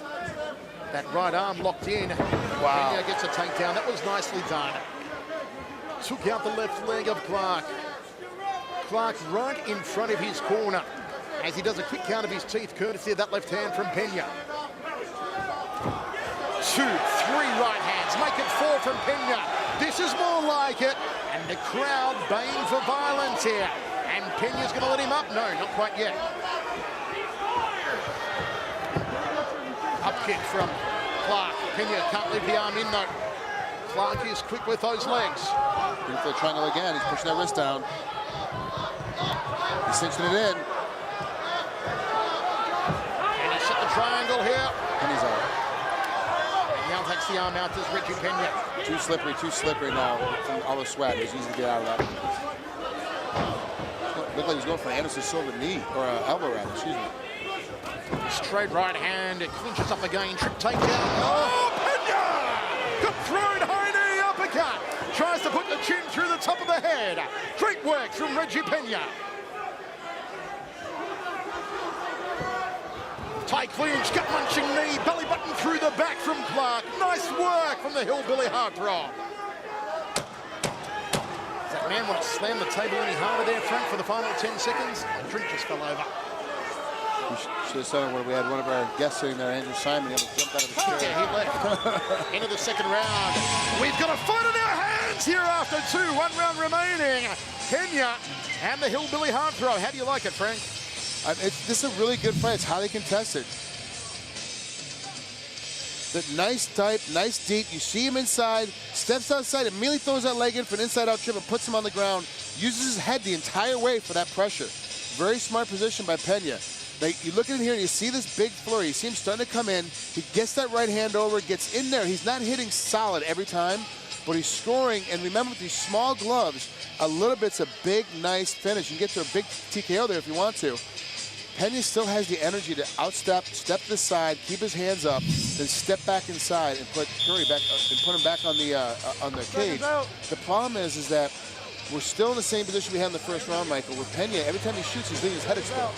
So even now, really, the hillbilly heartthrob is still one big bolo punch away from getting a knockout and getting back in this fight. 2 rounds to zip in favour of Reggie Pena, says Frank after 2. How are you scoring it, folks? 3rd and final. All right, guys, round As 3. referee John Hosegood gets us underway. Let's see if Clark can lock on that tie clinch. Throws the right hand as a lead. That was nicely done. Pena looking to change levels. Yeah, that right caught Pena right on top of the head, so now every time that Clark even fakes a punch, he's going to back away. Good step across outside thigh kick. Stiff right hand from Pena. Throws the right uppercut. Got to get off the cage here, Clark. Gets caught with 3 punches. Sprawls out does Pena as Clark went for a single.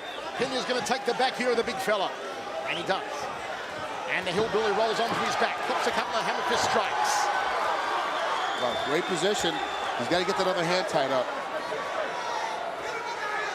Josh Clark taking more blows than a box of Kleenex here in the 3rd round.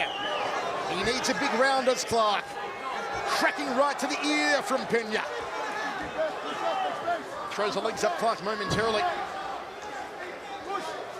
Get out of his glove. Is Pena going to let him up? Just as the old inverted wheelbarrow there. Tries to drag him towards the center of the cage. Last time he did this, he got in a lot of trouble. He got caught in almost an armbar and got caught in a little bit of a triangle.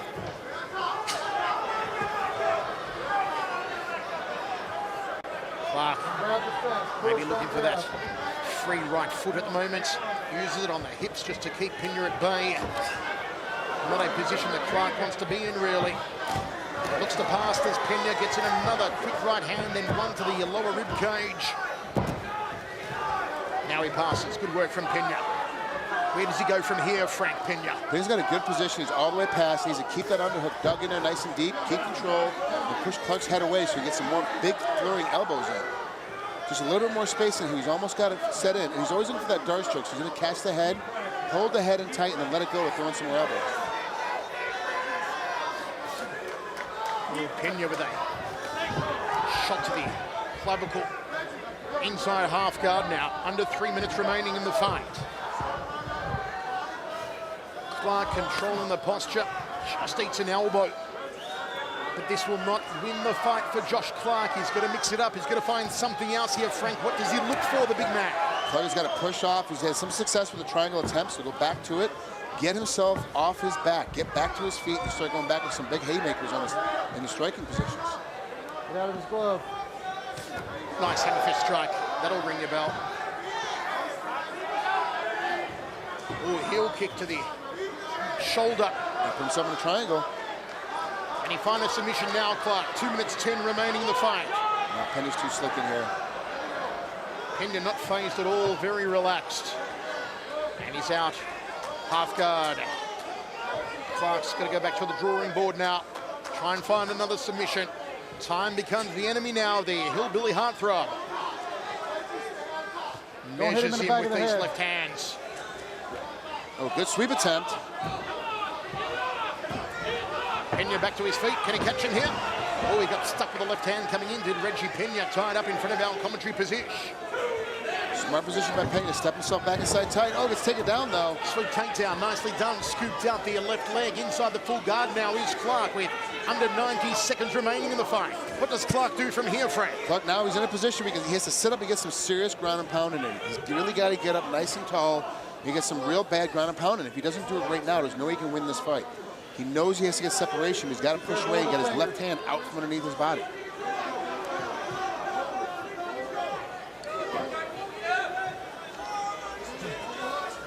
Gives up that right arm. He does Pena, and Clark makes him pay for it.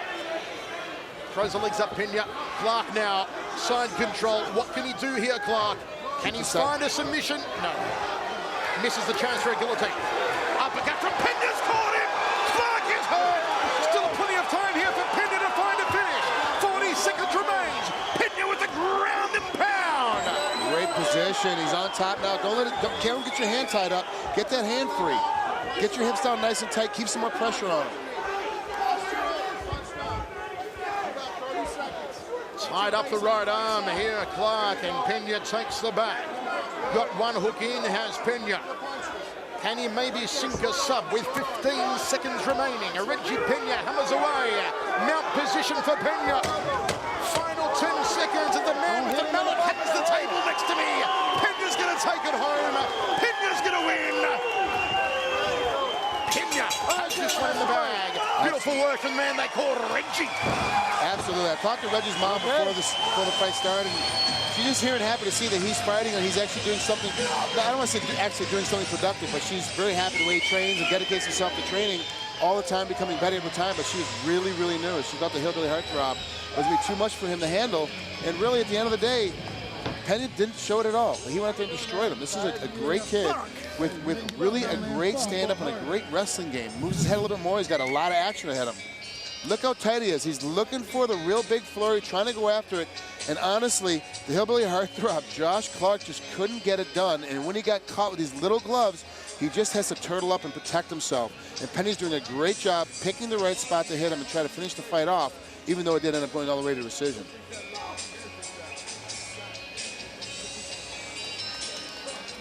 Pumps the fists into the air, Reggie Pena. Should be a victory to give Pena a record of 9-5 against the very game hillbilly heartthrob Josh Clark. Great fight, dude. Awesome job, bro.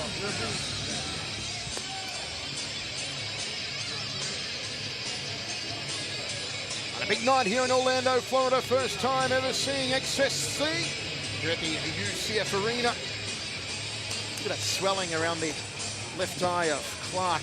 Copped some ground and pound towards the end. If only he could have locked up that tie clinch earlier and worked those knees, the hillbilly heartthrob.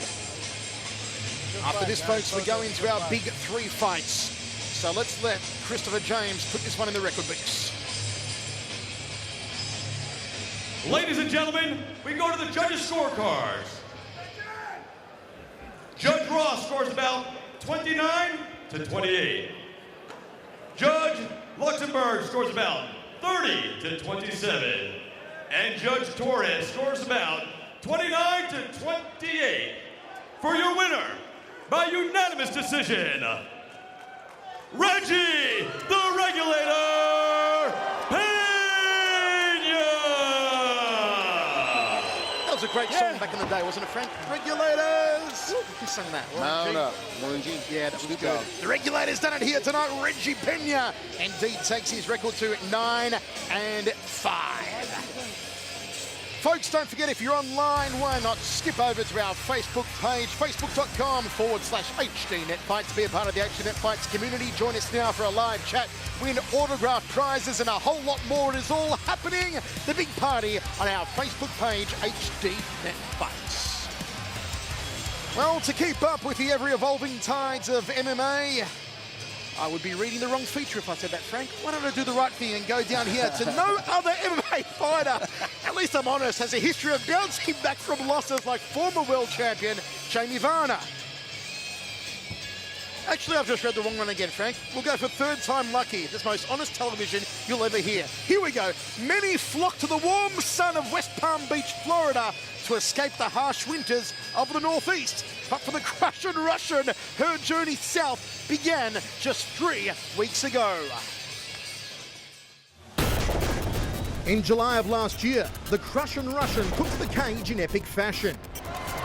Oh, nice. These ladies are throwing. Aggressive J-Fats, who is very poised for this her pro debut. Oh, there's the right. J-Fats has her down. She's got her in the triangle. And she taps it down. J-Fats wins. Undefeated in her first 3 fights, Mariana Kayfetz is already leaving a big mark on the rapidly growing sport of women's MMA.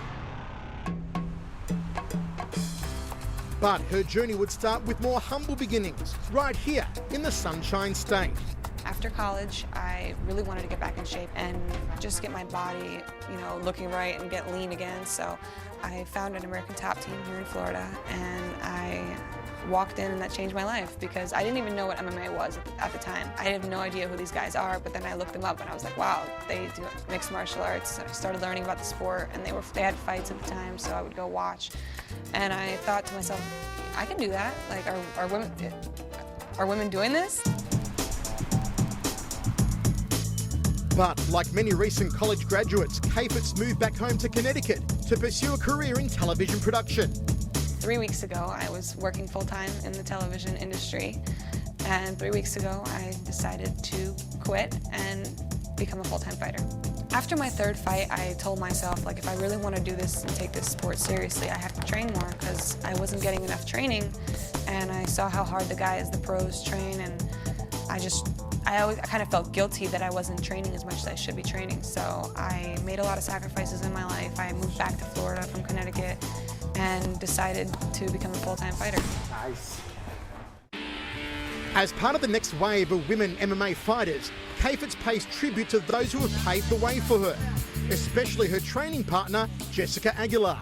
I started like her. I didn't know, what to expect from the sport, and I just kind of walked into a gym wanting just to train, not to become a professional fighter. Now to be both of us professionally and fighting towards the same goals, it means a lot to me to, for her to look up to me. Go, finish again. Kayfitz looks ahead to her 4th consecutive victory tonight.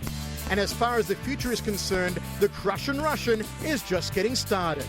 All I can say about the future is that I'm going to keep taking exciting fights. I'm going to keep going and putting on a show. I love the sport. It just pushes me so far mentally and physically and emotionally, and to get to train around these great people and the friends that I've met while doing the sport. That's what it's all about. To me, it's like a performance. It's like an art. So to be able to express myself in that way, that's what I love about it.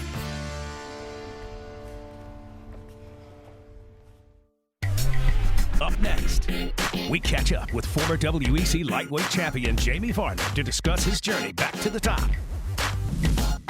XFC 14 Resurrection on HDNet. We'll be right back. Welcome back to XFC 14 Resurrection on HDNet, live from Orlando, Florida. Welcome back indeed, XFC 14 alive and happening. I've been looking forward to this one for a long, long time. One of my favourite rising female fighters, the Crushin' Russian, Mariana Kayfitz, set to take on a veteran in Molly Halsall. This is going to be good. Then we lead up to Carmelo Marrero versus Scott Barrett, and the main event, ladies love, Nate Jolly versus Jamie Varner. But let's throw it up to Christopher James in the cage to get Halsall and Kayfitz underway. Ladies and gentlemen, here we go right now with our female attraction, our feature bout of the evening. Here she comes entering the arena, Molly Halsall.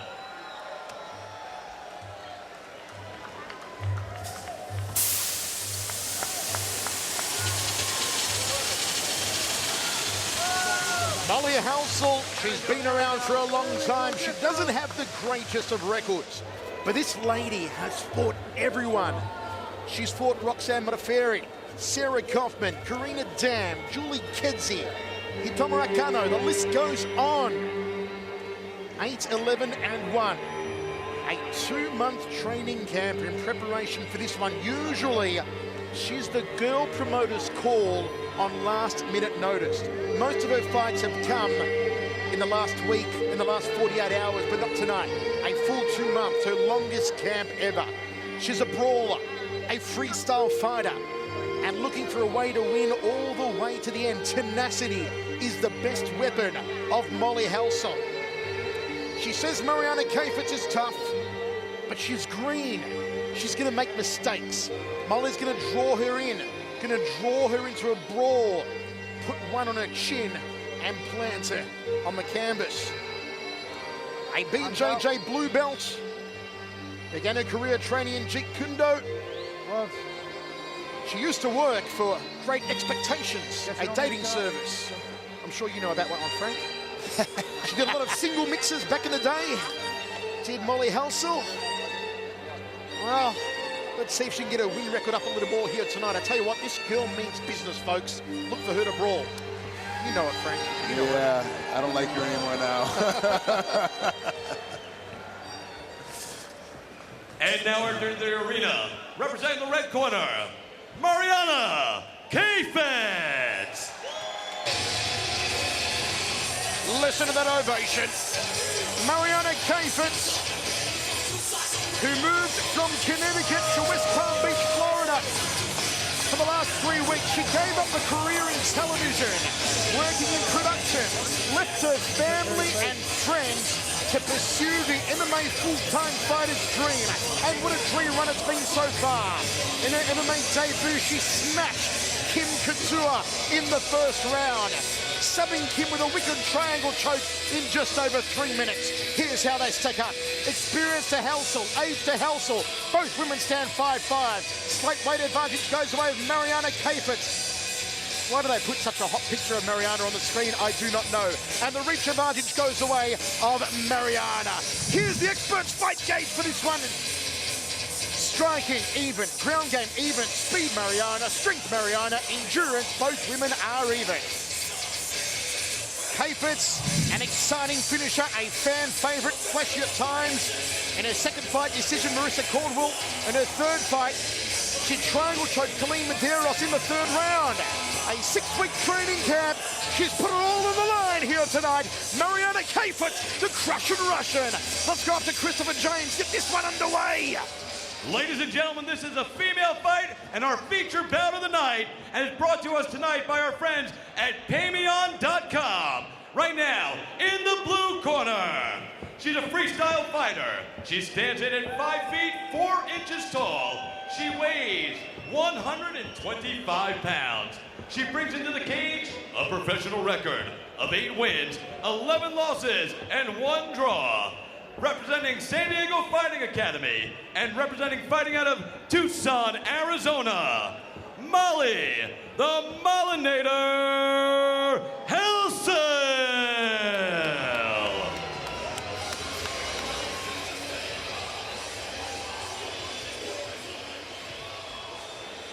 And her opponent standing across the cage in the red corner. She's a striker. She stands in at 5 feet, 5 inches tall. She weighed 125.4 pounds. She brings an unblemished record of 3 wins and 0 defeats. Tonight she represents American Top Team and she fights out of West Palm Beach, Florida. Please welcome Mariana, the Crushing Russian,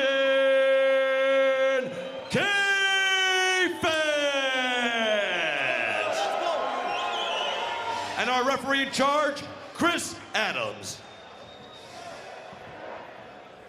All right, remember the rules we went over earlier. Obey my commands at all times. Act like the true professionals that you are. Any questions? Any questions? Mariana Hook 'em up, Kayfitz let's do this. relocating, leaving her job, her family and friends behind. What sort of pressure does it put on Mariana at 26 years old doing this here tonight? You know, it's a big deal when you get up and leave your family and friends. You walk away and you go, look, I'm going to give up everything I'm doing. I'm going to change my whole life around and be this professional fighter. Anytime being a professional athlete is tough, especially for females now in mixed martial arts. There's a lot of pressure on her to do well all the time. And even if she has a small slip, it's probably it could affect her for the rest of her career. Hopefully she doesn't have that kind of psyche where any of those small slips will throw her all the way off, because she is such a great fighter. Kayfitz undefeated, comes in the favourite, minus 405. Helsel at plus 255. Kayfitz moving well already. Good striker, very good ground game. Nice inside thigh kick. Got to keep the hands up though when she throws it, particularly the right hand.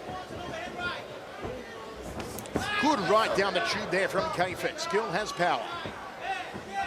And Helsel wants to sucker her into a brawl. She told us that yesterday. Lazy inside thigh kick there from Helsel.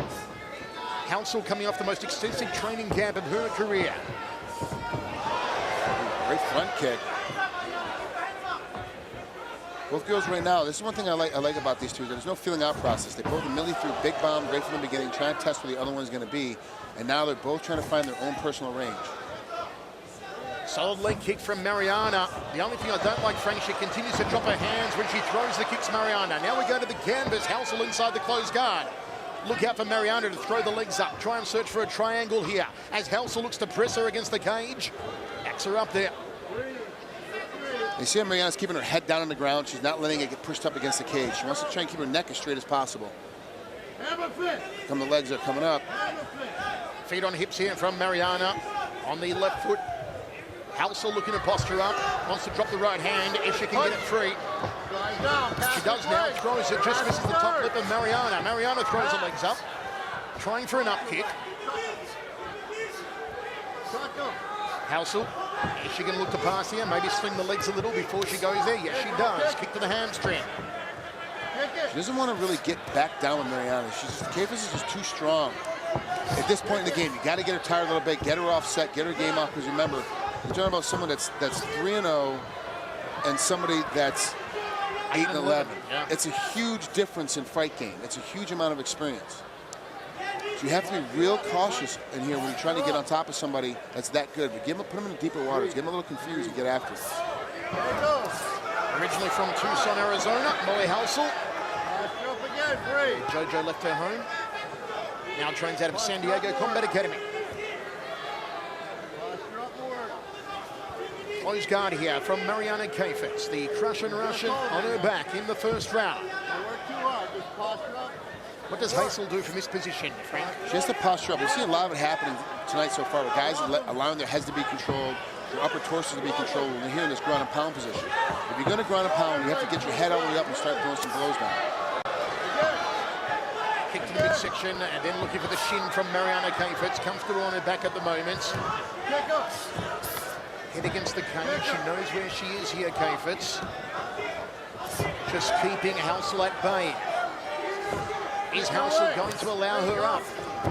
She looks like she wants to pass, but Kayfetz has one butterfly hook off the right leg. Now puts her in the full closed guard. Nice work from Mariana Kayfetz. I think Housel should have let her up, Frank. She tried to suck her into that brawl like she told us yesterday. Yeah. It's not working for her at the moment. She's trying to do a lot of lazy passing, just throwing the legs by, hoping that the girl's just going to drop her legs down. Kayfetz isn't that kind of girl. She's not going to just drop her legs all the way down. She's going to immediately try to come back and keep you in guard. So Housel's really got to, she really should try to posture up right now, back herself all the way out and reset on her feet. 1 minute 20 remaining, first round of 3. Our co-semi-main event here tonight, Mariana Kayfetz and Molly Housel. Housel looks to posture up and not happening inside the closed guard. Referee gives a slap and a tickle, brings both women back to their feet. Now let's see if Housel can get her into that brawl.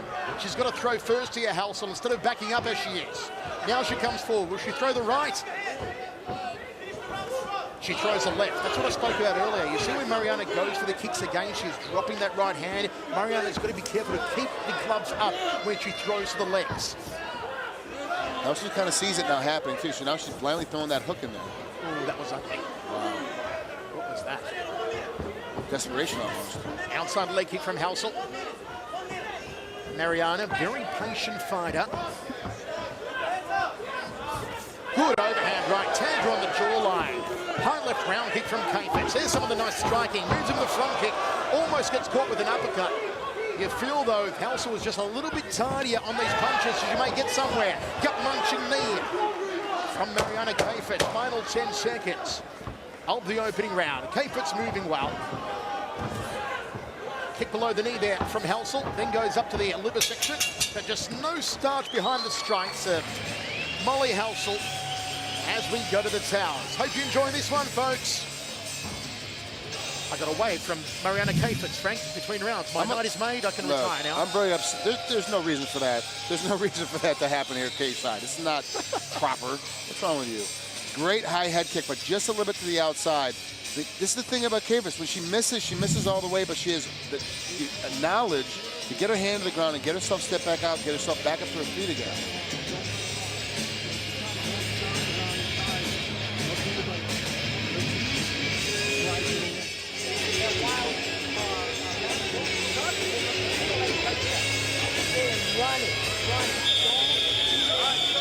Whistle blows. We are ready for the second round. 10-9 Molly Housel in the... Really, Frank? 10-9 Molly Housel in the first. Yeah. Please justify. A lot more action, had a lot better position, ended up in a lot better space. It was in a spot where she had just a little bit more tenacity on the ground. Really nothing really happened when we were on the ground again. Interesting call. 10-9 says Frank after the first to Molly Housel. How are you scoring it live on HDNet? Wild right hand from Housel to open up the second. Let's not forget, too, that Kayfetz spent most of her time on her back. You know, there's really nothing major happened to that entire round. Controlling center cage here, Mariana Kayfetz. Looking for a counter left. Nice jab from Kayfetz. Housel moving a lot, though, in this round. Good to see.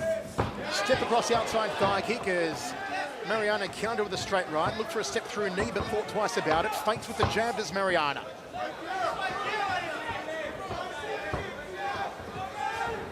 Halsall needs to start committing to these kicks. And she does. Overcommits, going to the back leg, and Mariana tagged her with a run cross. Body shot from Mariana. Nice kick to the ribs off the back leg from Mariana Kayfetz. Drops down to the midsection. 1 minute down. Left hook, right hand. 3-2 from Mariana Kayfetz.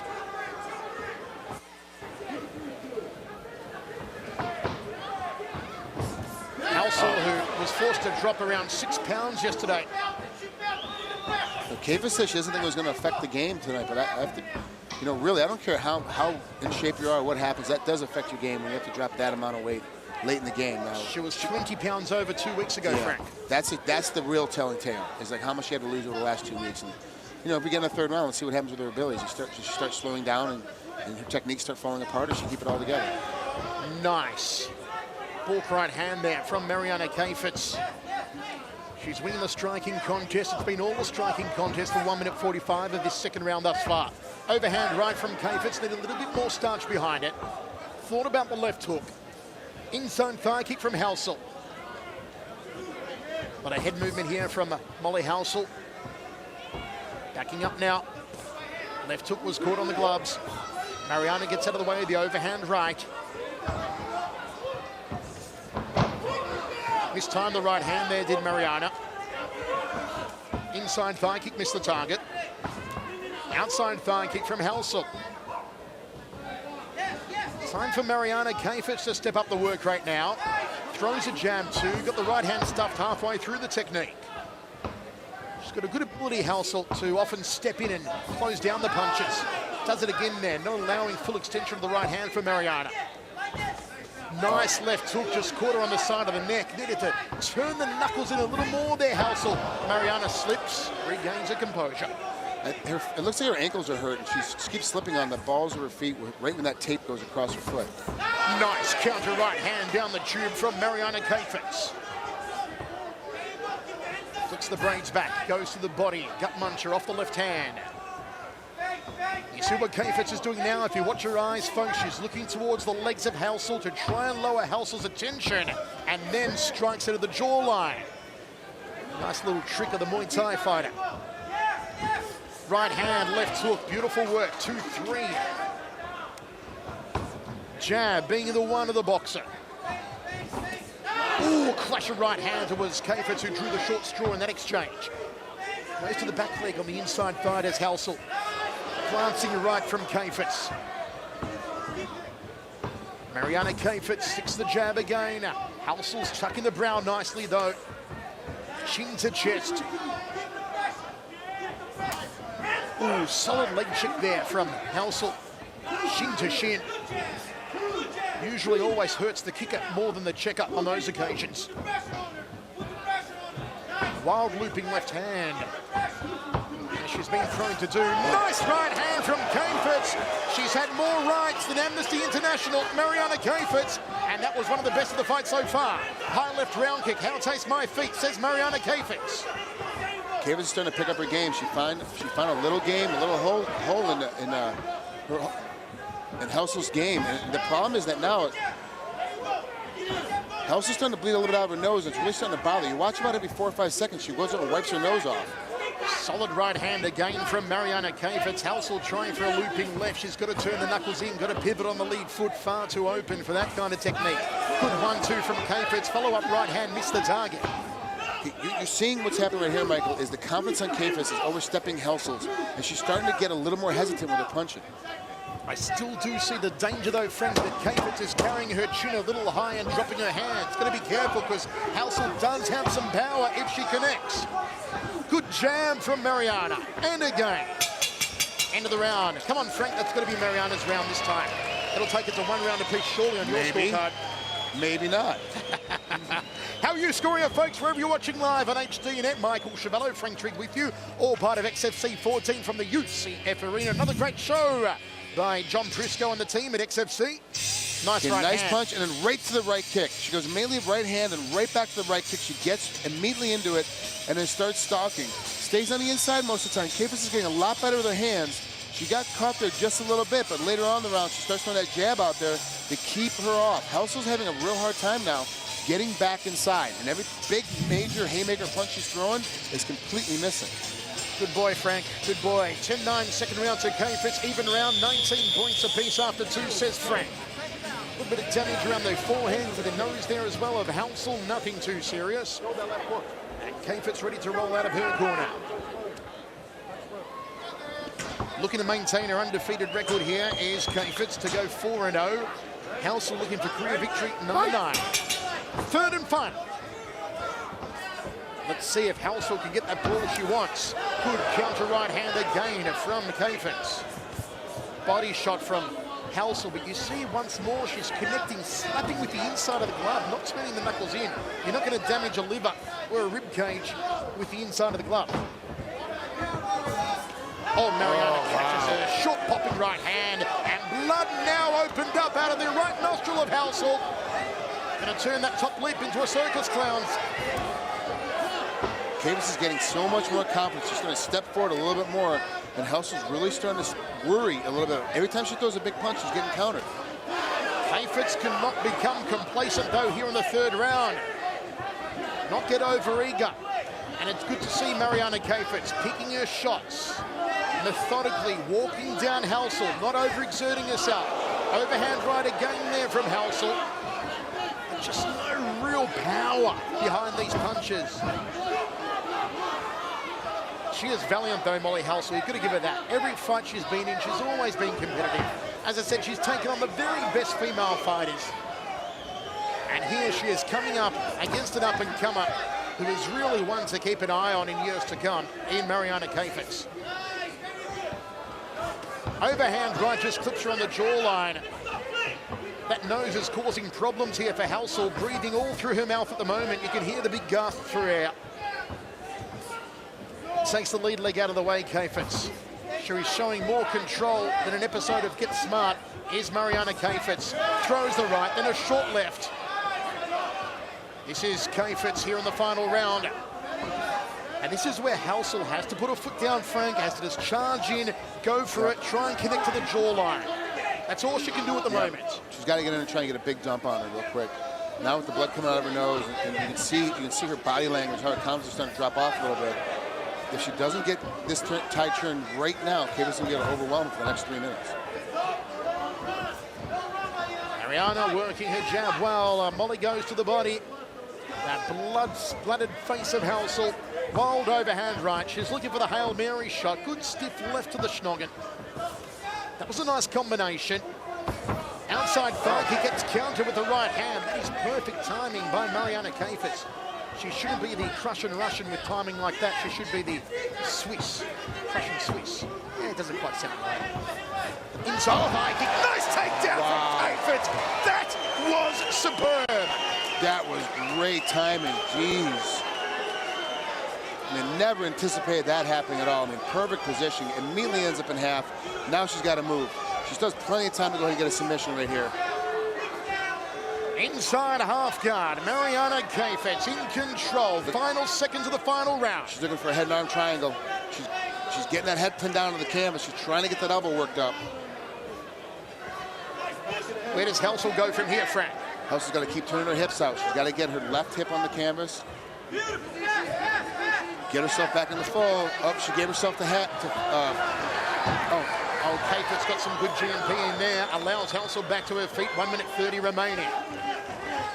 Kayfus doing everything right here in the final round. Housel's got to go for it now. Got to pull out those stops, Molly, if you want to win it, girl.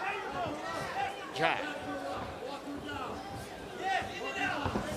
Shoots in, trick takedown. 2 for 2 for Mariana Kayfus. Nicely done. These are for sure sealing this round off for her, absolutely making sure she wins this. Heads in nice and deep. She can get her head hooked. Controlling the posture at the moment. Kayfus doing a great job. She let her hips get up a little bit too high, got back in the guard. Mariana Kayfus inside the guard here of Molly Housel with under a minute remaining now in the fight. What has Housel got off her back? Look at the blood still running from the nose here of Molly. Foot on hips from Housel. Mariana looks to better her position. Oh, goes to the body and into the head. 2 quick right hands, gets to her feet, and Halsel's up. Final chance now for Molly Halsel to find something. Or will Kayfitz take her record to 4-0? On her debut, she destroyed Kim Couture. Yeah. Nice jab. I know you like that, Frank. Nice jab from Kayfitz. Big hello to all the boys at Extreme Couture watching. Jab again from Kayfitz. Forget about it. You can sign the pink slips. You can sign the ownership papers, because Kayfitz will take this victory home in impressive fashion. 2nd round, 3rd round to Mariana Kayfitz. Absolutely. Yeah, absolutely. I agree with you, Michael. That was a great battle right there. Kayfitz sees that she's got a game up. She's stepping up, but she also knows that she has some improvement to do. Smart girl. Good work by her. Good work. The ATT flag draped over the shoulders of Mariana Kayfitz. Take a look at this. Left hand connects. Boom! With the right hand, rocks the head back. And really, Halsel's trying to turn her body and try to shoulder roll, but it didn't work. And this is so surprising. She steps in there, gets a real quick little half jab, steps in and sweeps the legs out, gets all the way. She was all the way past when she hit the ground, and then back in half guard for a little while before she got fully past again. I mean, Kayfitz really surprised me with that takedown. I had no idea she was even going to try to at any point try to go for the takedown like that. And when she got it cleanly, and it was great to watch happen. ATT, West Palm Beach Boxing, hi. Thank you for the support. And she even managed to keep the eyeshadow on. Mariana Kayfitz. She packed up, left her home, left her friends, left her job, her family in Connecticut to move to West Palm Beach, Florida.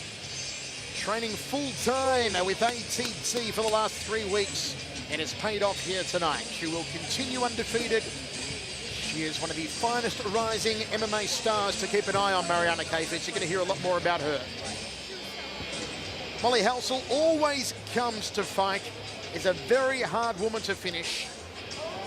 She's fought the best of the best, usually on short notice, at a big training camp, her longest ever for this one here tonight, but it was not to be. Had a good first round, but then the nose got busted up in the 2nd, and Kayfitz just turned it on.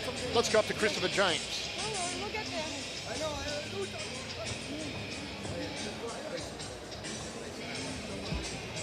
Ladies and gentlemen, make some noise for these fighters inside the cage. Now we go to the judges' scorecard. Judge Reichbach scores about 29-28. Judge Ross scores about 29-28. And Judge Luxembourg scores about 30-27 for your winner by unanimous decision, Mariana, the Crushing Russian Kayfitz! No doubt about it, Mariana Kayfitz remains undefeated, 29-28 and 2 judges' scorecards, 30-27 on the 3rd. She did it in style, particularly the big 2nd round, and a nice, well-controlled, methodical 3rd, all in the stand-up for Mariana Kayfitz.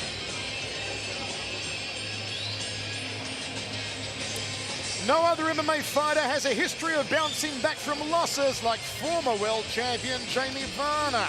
And coming off an upset loss just 1 month ago, he looks to right the ship tonight.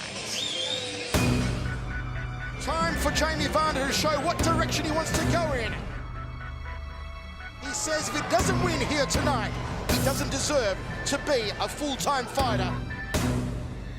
1 month ago, former world champion Jamie Varner's return to glory hit a speed bump named Dakota Cochran. Nice front kick. Oh, sucked the taste out of his mouth. Boom, mouth guard is out now. His teeth are there for the cutting. Varner's going to lose his fight, Frank, if he doesn't swing the pendulum. Tries to pull guard. And he's into the submission. Seconds away from glory, Dakota Cochran. But over his 8-year-long career, Varner has proved to the world time and time again that bouncing back after a loss is nothing new. After his first loss in 2003, Varner went on an absolute rampage, winning 12 consecutive fights. His next loss wouldn't come until 3 years later, in his UFC debut against Hermes Franca. My career has been a roller coaster ride of ups and downs. I was 21 years old, fighting in the UFC, fighting one of the top guys in the world, Hermes Franca. I was winning that fight, ended up losing with 1.5 minutes left in the fight, got armbarred. And even after that, Varner bounced back yet again, winning his next 5 fights and claiming fame as a 3-time WEC lightweight champion. Got the opportunity to go fight in the WEC. Joe Silva came to me, they offered me more money. They're like, hey, you can go here, fight on TV. You win a fight, maybe you can fight for, their world title. And got my opportunity to fight Razor Rob, which was probably the highlight of my career. It made me grow as a fighter and as a man. So the job that I set out to do in the WEC, I accomplished with just that one fight. It was kind of funny. I was the underdog in a lot of those title defenses, but I was fighting some of the top guys. As Varner heads into his 27th professional fight, his journey back to the spotlight starts now. And if history is any indication of things to come, the world may know Jamie Varner once again. This is just my climb back to the top, man. This is me trying to accomplish some of those goals that I wasn't able to accomplish earlier on in my career. So I want to get back to the UFC, and I want to work towards a world title. This climb back into the limelight and to fighting back on TV isn't just for the fans, but it is for myself. I want to know that I'm so relevant, that I'm so capable to compete at the highest level. Coming up, an explosive heavyweight battle you won't want to miss. Big hitter Scott Barrett and Carmelo Marrero head to the cage in our co-main event. XFC 14 Resurrection on HDNet. We'll be back in a moment. Welcome back to XFC 14 Resurrection live on HDNet. XFC 14 Resurrection. If you've just joined us, folks, you missed Mariana Kayfetz taking her 4th career victory. She remains undefeated. And coming up next, our semi-main event, the big boy's about to throw down. And let's throw it up to Christopher James to get this one underway.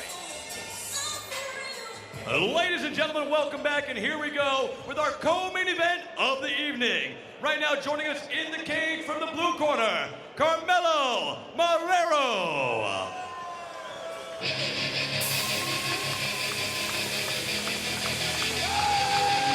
Carmelo Marrero from Lee Valley, Pennsylvania, opened up his own American top team in Pennsylvania recently. Brings in a 13-4 record, comes in off a loss to Mark Halata in January after riding a 3-fight winning streak. Marrero, who began his career in 2004 with a real bang, went 5-0 if you remember. Earned a call up to the UFC in just his 6th fight. At UFC 64, he beat Czech Congo by decision and was touted as one of the next big things in the heavyweights. Then lost to Gabriel Gonzaga and Wilson Gavea and was cut from UFC. Used to fight at 205, now at 260. And a 1-month training camp in preparation, working mostly on his boxing and his wrestling. Let's take a look at trigonometry with Carmelo Marrero.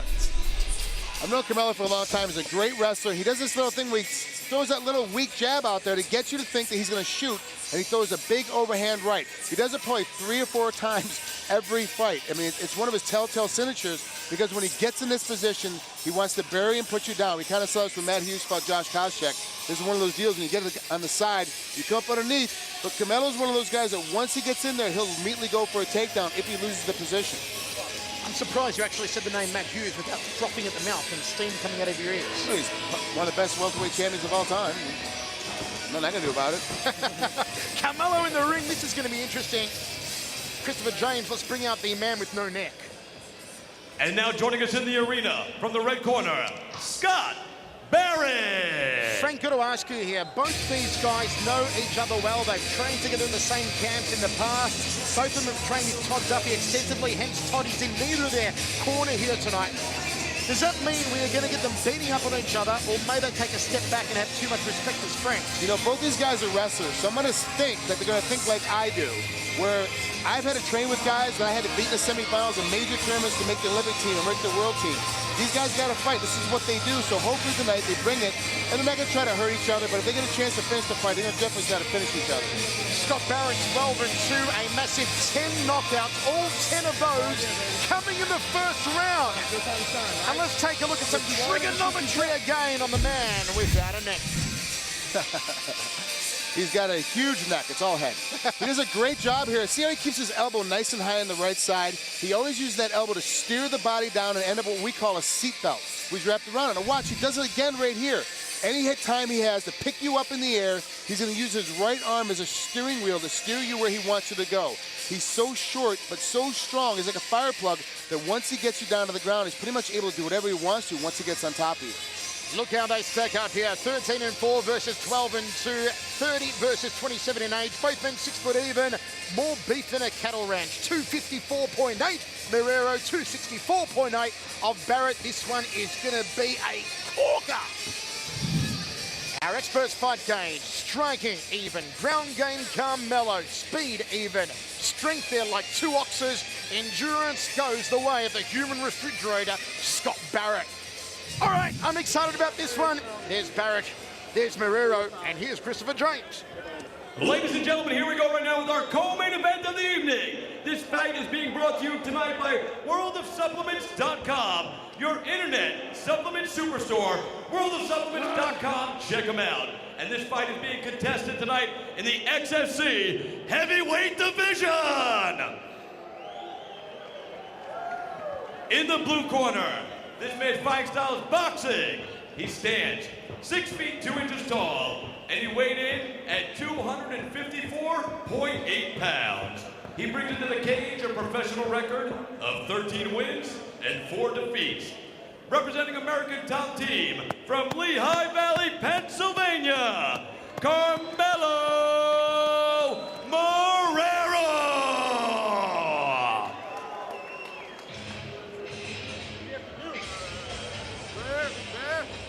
And his opponent, standing across the cage tonight in the red corner, he is a mixed martial artist. He stands in at 6 feet tall, and he weighed in at 264.8 pounds. He's representing Hardcore Gym out of Athens, Georgia. Please welcome Scott the Bear Barrett. And when the action starts, your referee in charge, John Hosegood. I gotta be honest with you. That's the shortest 6 footer I've ever seen on there. They're the biggest trapezius I have seen in a long time. That's Jimmy All right, Andrews guys, you got your style trapezius right there. Yes, You wow, defend yourself great. at all times. I want you Look to at the obey my height difference commands at between all these two. times. Look at the Any no questions neck from you, Blue? on Barrett. Any questions He's from got a Red? back. All right, hook him up. Let's get Besides the started. head shoved it in there. That's He is the missing link, Scott Barrett. Wow, the crowd on the edge of their seats. XFC needed to only sell the edge of the seats for this one. Friends become enemies in the cage. Barrett versus Marrero is happening. Marrero plus 155, Barrett at minus 205. Here we go. Southpaw stance on Barrett. He is in the black trunks. Marrero in the grey. Kicks below the knee early on does Carmelo Marrero. Marrero probing with his jab. As I said, Barrett a huge KO ratio. All 10 KO wins came in the first round. He gets tagged with the knees here. Referee stops it. Oh, is it a low blow? Yep. Low blow in there. I mean, the very first of that whole exchange, the very first contact was a low blow. And then he got 3 or 4 clean shots after that. That's one way to drop a man of that size. Another way is to put a hot dog on the floor. Neutral corner. Intrigued with the line of the night. That was very Bobby Heenan of you. So Barrett's going to get a chance to shake off the old John Smalls here. Let's take a look again because of our masochistic director. Oof, cuts the pie up the centre. You good? All right. We are ready to go again here in the first round. Barrett tucking the chin. Marrero, look how he just measures with the lead hand here. And he fires that right so quickly down the tube. Outside thigh kick from Barrett. Right hand lead from Marrero, like 2 trucks colliding on a freeway now. They both clinch up. Beautiful shot to the body off the knee there from Marrero. Flipping left hand from Barrett, shoots in, drops levels. Looking for a double leg to no avail. Another gut-munching knee, trying to fold him in half like origami.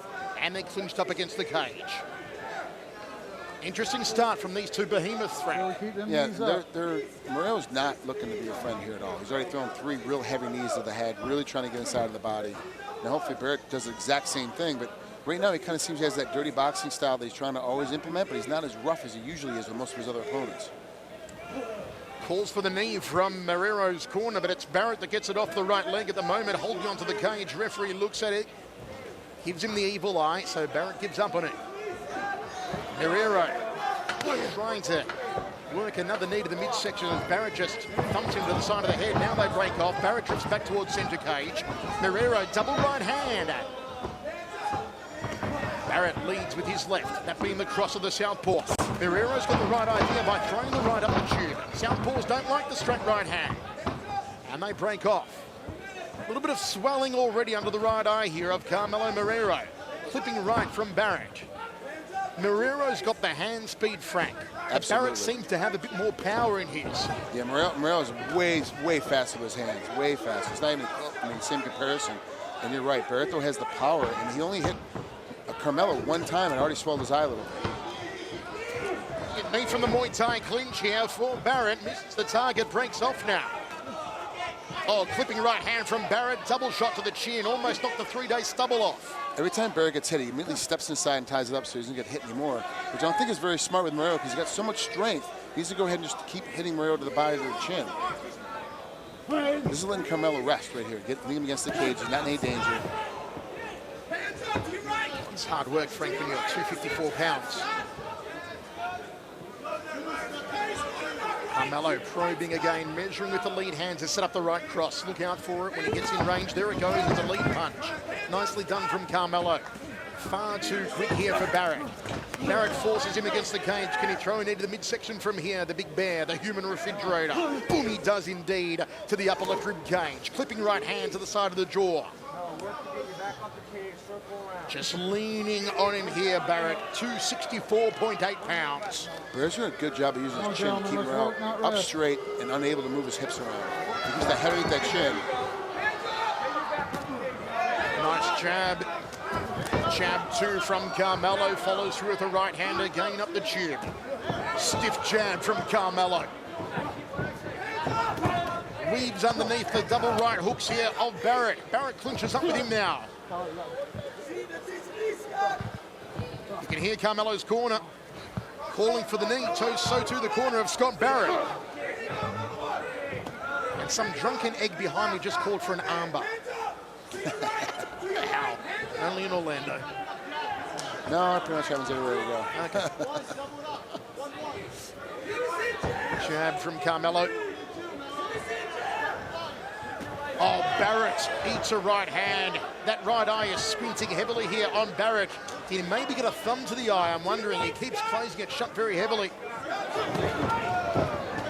Either that or he's just a chronic winker. Double leg takedown. Oh, missed. Oof. Barrett exerts a lot of energy, eventually gets a takedown with under 30 seconds remaining here in the first.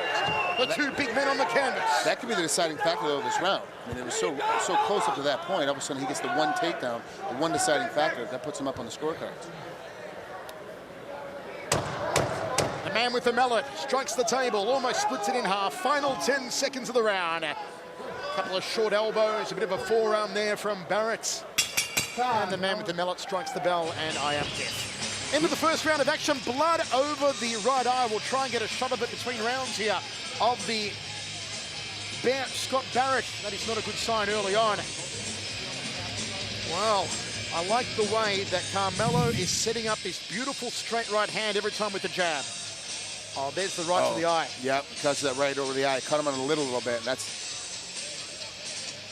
over the top, straight to it. Wow, great job because he's throwing cross body. He's forcing that guy to turn his head. Great position by Carmelo, and just a lot of energy, a lot of force trying to get this takedown in. I mean, there was a lot of work. The good thing was right at the end of the round. I don't know how much energy Barrett was going to have after that big takedown. 10-9 to Barrett, says Frank after the first round. Was it the takedown, folks? Did you think it tipped it in favor of the bear, Scott Barrett?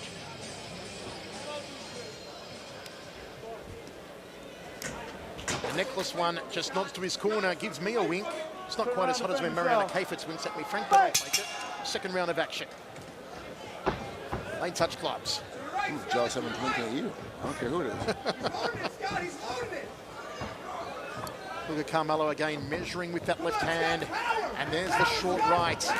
Oh, he tags him. Big right hands. Now they're trading. We've got ourselves a Donnybrook at the start of the second round. Barrett almost pushing through the cage. Carmelo, brutal with the right hands, Frank. In a great position. Incredible space. Both guys got tagged up in there. Carmelo, because he has just a little bit longer reach, is able to win the battle right now. Carmelo wades in and Barrett shrugs him off. Nice stiff left cross there from Scott Barrett. This is what the crowd wanted to see. Both men going toe-to-toe, throwing the heavy salvos. Tie clinch attempt from Barrett, but a gut-munching knee from Carmelo Marrero.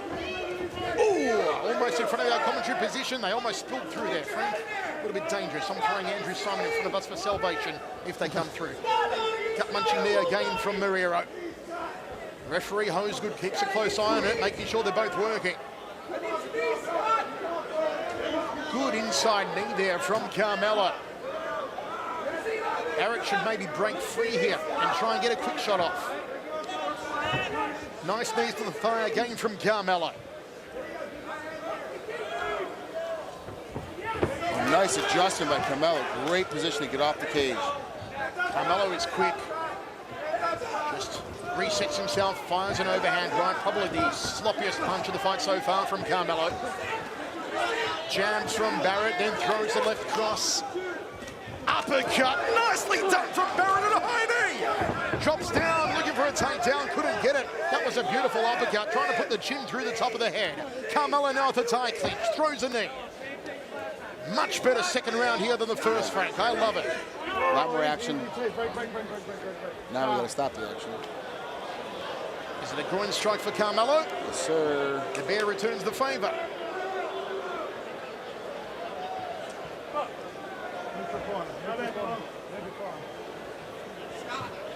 There is a nice cut on the bridge of the nose now of Scott Barrett.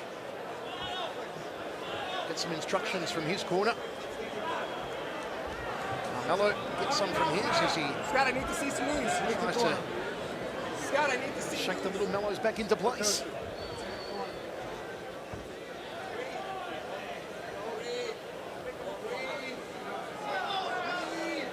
Scott Barrett is saying something to us, Frank, but I can't quite hear what it is, so I'm just nodding at him because he scares me.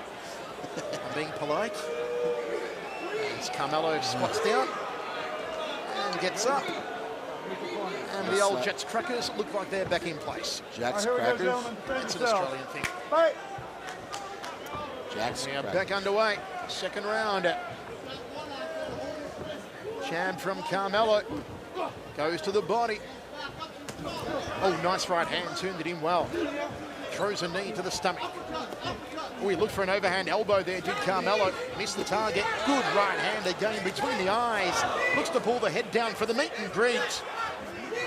These two men are throwing with some force. We've got some really good flurries in the middle of this here. Both guys aren't hitting cleanly. They're not really getting after it the whole time. But right now is a rest period. About 10-15 seconds, we'll start doing a little more action again. Ace of the body is the call from Barrett's corner. He's putting a knee guard on in the form of a forearm across the waist. Now gives up, and it can Carmelo capitalise off his left leg here and throw a knee. And he does. Some good head work there. Keeping it tucked in nice and close to the chest is Barrett. And working his own knees, and he takes one to the midsection again. Just above the liver section.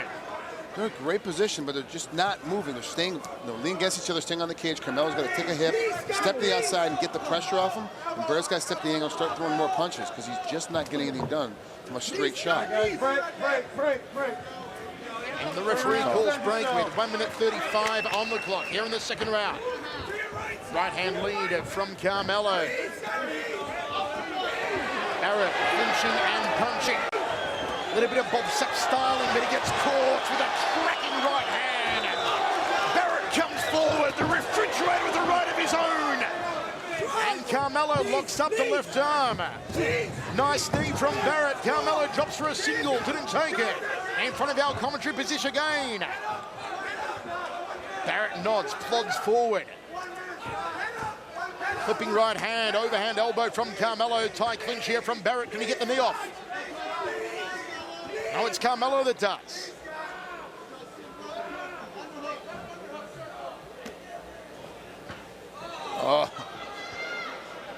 No stop. That was another center strike, but I'm not going to stop it on this one. Wrist control here from Barrett. Knee misses the target for Carmelo. 35 seconds on the clock in the second round. Good knee there from Carmelo Marrero. Uppercut from Barrett. Wants to get a bit more torque behind it. Wants to lift it from nice and deep like a diesel piston. Good knees from Carmelo. Dropped his guard though and got caught with the right hand. So Barrett's starting to get tired. So all of his punches now, even though they weren't fast to begin with, now he's losing power. A couple of looping blows from Scott Barrett. Final seconds of the round. Looks for a takedown here, does Barrett. But the Bear can't get him down. 2 rounds, 1 remaining.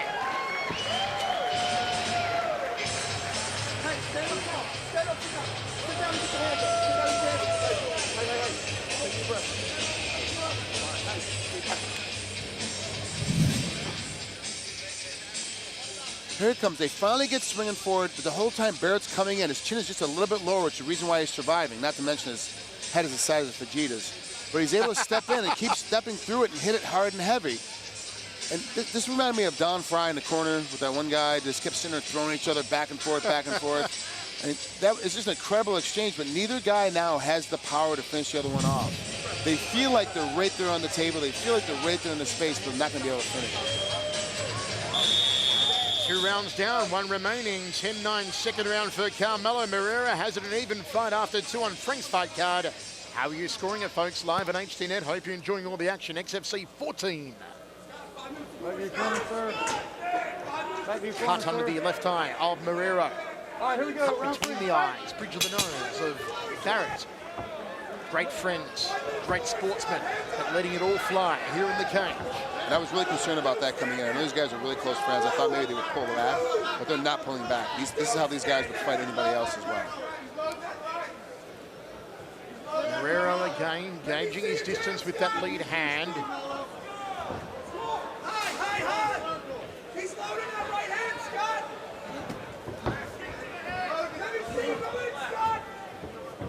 Right hand lead from Marrero gets countered with the right hand, being the jabbing hand of the southpaw Barrett. These two men have not got a lot left in the tank. They are throwing single shots at the moment. Who has the greater resolve? Who has the little edge in power to maybe tip it over in their favour? Tie clinch and a knee, that'll score for Barrett. Marrero tries one of his own. Barrett turns from an uppercut to a right hook.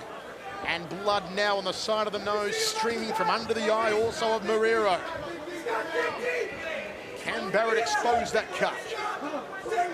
Uppercut, right hook again from Barrett. His corner have called for it, obviously, between rounds. They've said to him, Scott, you big fella, when you go for the tight clinch, don't throw the knees. You haven't got the leg range for it. Throw the uppercut and the right hook. And there he goes again, uppercut. Will he break off for a hook, uppercut? I think Barrett got his nose broken. High knee. Oh, Barrett's nose is a mess. It is splayed across his face like a Picasso painting. That is ugly. Look at the blood all over the chest here of Carmelo Marrero. Oh, good time for Halloween to roll around in a week. Just watch this fight. Show that one to the kids. Here's your trick or treat. What are you doing for Halloween? I'm watching this again. Uppercut from Barrett. 3 minutes remaining.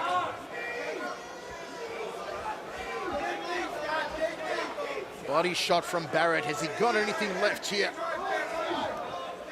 Knee to the midsection from Marrero. Somehow blood has found its way onto the legs even of Carmelo Marrero. That beautiful bloodied bald head of Carmelo Marrero as they lock up again. 2 minutes 30 remaining. Uppercuts from Barrett. Oh, clipping right from Marrero. That's the hand speed. It's been the telling in the whole fight so far. The hand speed of Marrero. Frank, you feel if one of these men could dig deep into those reserve wells, deep down inside, and just pull out a big final 2 minutes full of aggression, they could take it on the judges' scorecard. I believe so, yeah. And the thing is that both these guys are so close to finishing the other guy off because they feel their fists contacting with their head. They just don't have any power left anymore to go and finish anybody off. These guys are so close to putting the other guy into deep water. It's just they got to find a way to dig through it.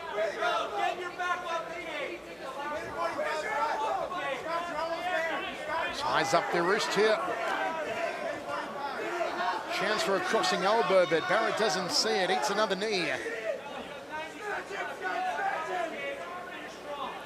Carmelo clinches up behind the back of the neck. Well, if there was a neck there, he'd clinch up behind it. Let's say behind the back of the head. Look at that busted nose here of Barrett. He's surely not breathing out of it. 1 minute 15 remains now. Carmelo just measures him with the right hand, then goes to the body. A tango in center cage. There's a stiff uppercut from Barrett. There's the elbow from Carmelo. Now looking to fillet the hairline. Uppercut again from Barrett. And a third. He's not done yet, the Bear. And he circles off clockwise. Resets himself. Can still get the gloves up high. Oh, not high enough on that occasion. Smack bang between the eyes. It's like that cut is a target painted on the face of Scott Barrett. And Carmelo wants to measure him again. Good evasion from Carmelo. Nice counter left hand. Turns him, jabs him, ties him up now. Here come the knees. No, Barrett breaks off. Now Barrett's swinging. He knows time's against him. There's only 18 seconds on the clock. Has Barrett got one Hail Mary shot? Has he got one big salvo? Maybe an uppercut here. Maybe a knee to the midsection. Carmelo breaks off. This is all. Boom with the knee, it's over. What a fight, toe-to-toe, 3 rounds. The crowd gives it up. They're friends again. Wow, that was great. Both these guys are heavy. You don't see that a lot with heavyweights. They tend not to try to push that hard, push that heavy as it comes through in the later rounds. These guys actually have more excitement in the 3rd round than they did in the 1st round.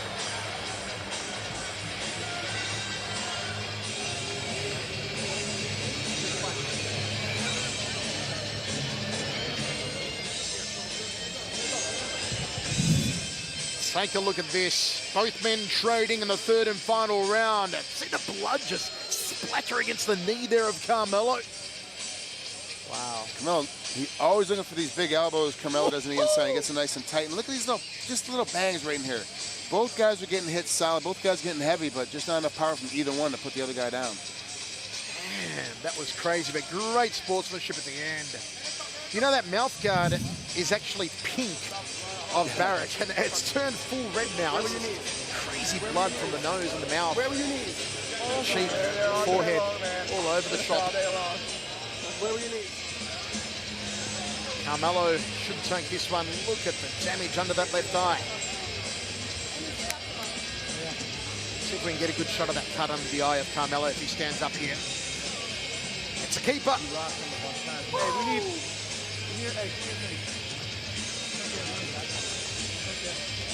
Throw down. There's always the question, as Frank said earlier, 2 mates in the cage. Will they hold back on each other? It was not the case. Okay, Christopher James. Don't get your new shoes all bloodied up in there. Let's get this one in the history books. Ladies and gentlemen, make some noise for these fighters inside the cage.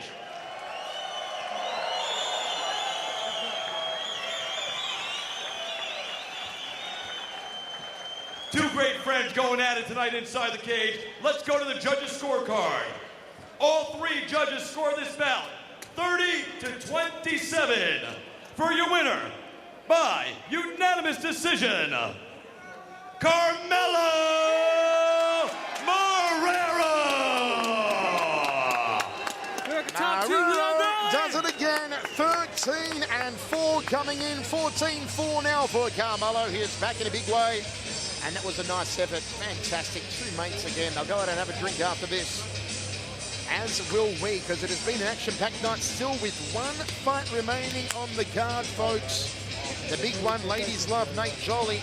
Jamie Varner putting it all on the line here tonight. If he loses this one, it could be gloves hung up for good. Folks, big announcement this week. Big signing for XDNet. That's right, Saturday, November 5, 9 p.m. Eastern, 6 Pacific. We are broadcasting live from Moline Pro Elite Tim Sylvia versus Andreas Granitakis, Andrei Orlovsky and Travis Fulton, 8-man heavyweight tournament and a whole lot more. Join myself and Frank Trigg from Moline, Illinois. Pro Elite on HDNet. Yeah, baby.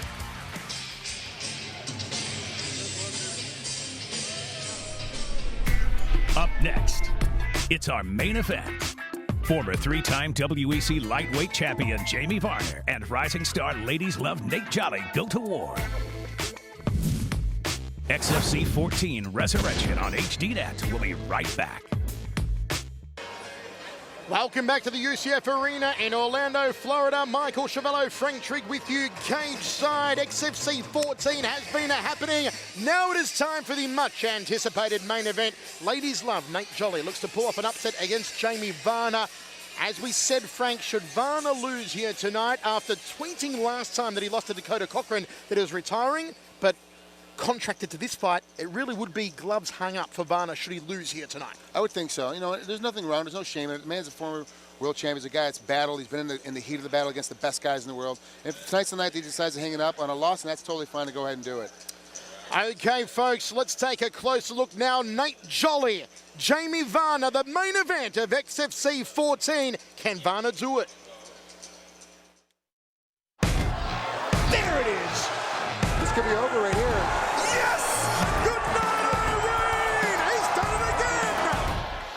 With 27 combined victories, Jamie Varner and Nate Jolly are ready to make their mark in front of the Orlando crowd. Game plan for this fight is to go out there and have fun. Just fight him. I feel very comfortable in all positions. So, I mean, if I get taken down or if I'm on top, on the feet, any position, I feel really comfortable. My game plan's always the same. Go out, touch gloves, punch him in the face, double leg him, punch him in the face some more. And then I'll just make minor adjustments in between here and there, you know. As Varner enters the cage for the 27th time in his career, hearing the bell ring is nothing new. As soon as that bell rings, it's go time for me. It's like just a switch that flips in my head. As soon as I get hit, that's when I'm ready to fight. It just takes that first exchange, and then it's go time for me, and then training takes over. I kind of just go into autopilot. For Nate Jolly, his take is, well, a bit different. The first thing that goes through my head when the ref says, you know, red corner you ready, blue corner you ready, and you hear that dong is, oh shit, I am in here again. But there's a sort of realness there, there's an excitement. In a way, it's very, very scary. There's a man coming after you trying to hurt you, but at the same time, it's freeing because you don't have to worry about anything for those 15 minutes except for what you want to do and imposing your will on someone else. As the eyes of the world now transfix their attention onto the XFC stage, one thing is for certain. Both fighters are ready to prove who belongs on top. This is just my climb back to the top, man. This is me trying to accomplish some of those goals that I wasn't able to accomplish earlier on in my career. There's a lot of things I got to prove to myself, and there are a lot of question marks in my life that I would like to put, turn into periods. I'm heading to the top. I might have a couple stops on the way, but it's going to be a fun ride no matter what. If you think I'm the underdog, great. I hope you're watching, and I hope you get your money's worth. But when it comes down to it, Nate Jolly does not think he's an underdog anytime. He's going to show up, he's going to do what he's going to do, and the chips are going to fall where they're made. And I'm sure that Mr. Varner feels the exact same way. I'm sure he feels like he's got it in the bag, and that's great, because that means we're both going to show up and put on a show, which is what Nate Jolly loves to do. Gotta love a man who speaks in third person. Nate Jolly very confident here tonight. Jamie Varner telling us yesterday it should take me no more than 2 minutes to finish Ladies Love. And it's time for our main event, folks. Jolly versus Varner. Up to you, Christopher James. Ladies and gentlemen, welcome back. Ladies and gentlemen, welcome back. And here we go right now. Joining us inside the arena, please welcome Nate Jolly.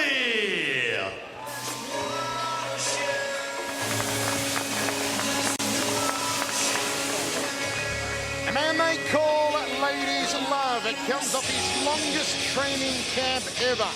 2 months long, kicked into another gear 6 weeks ago.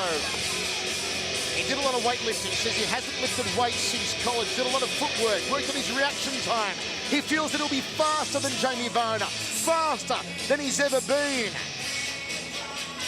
Wrestled in high school. Comes off the loss to Zach Gisola last time out, does Nate Jolly. This is a huge opportunity for Nate. The game plan, well, he says that Varner's a good wrestler. He's worked on his dirty boxing. He plans to strike and eventually take the fight to ground. Here's the resume of Ladies Love. 10-3, 2 wins by TKO, 3 via submission, 1 loss via submission, 2 losses via decision. He's beat the likes of Frankie Santori, Ronnie Rogers and James Foster. Losses to Cody Stevens and Dustin Poirier. Very calm, very relaxed, Nate Jolly. This is his 40th fight overall, if you include his amateur fights. He's been stopped 4 times, twice in under 2 minutes, both as an amateur. So he says Varner stopping me in under 2 is a real long shot. And now into the arena, Jamie Varner.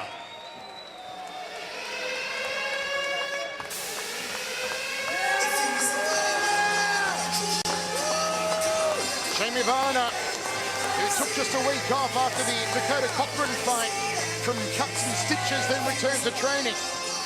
He made a commitment to XFC before actually committing to Titan. Signed contract to both fighters, a man of his word. Says he acted out of emotion after the loss to Cochran, retweeted that he was retiring. He came home, spoke to his trainers, spoke to people around him. Says everyone was making excuses for me, but I lost fair and square. He says he wasn't there. It was like fighting in sand. His hands weren't moving. His legs weren't moving. And he was thinking on my worst day, how can I lose to a guy like Dakota Cochran? This time Varner says he's had a better diet. He's gotten back into the groove. Didn't make any changes in his training as such. Just he was doing everything right, particularly when it came to eating. Experience goes the way of Varner. 3 years the older is Jolly. 1 inch the taller Varner. Slight weight advantage to Jolly. Reach goes the way to Ladies Love. Our H&F fight gauge, here's how they stack up. Striking, Jolly. Ground game, Varner. Speed even. Strength, Jolly.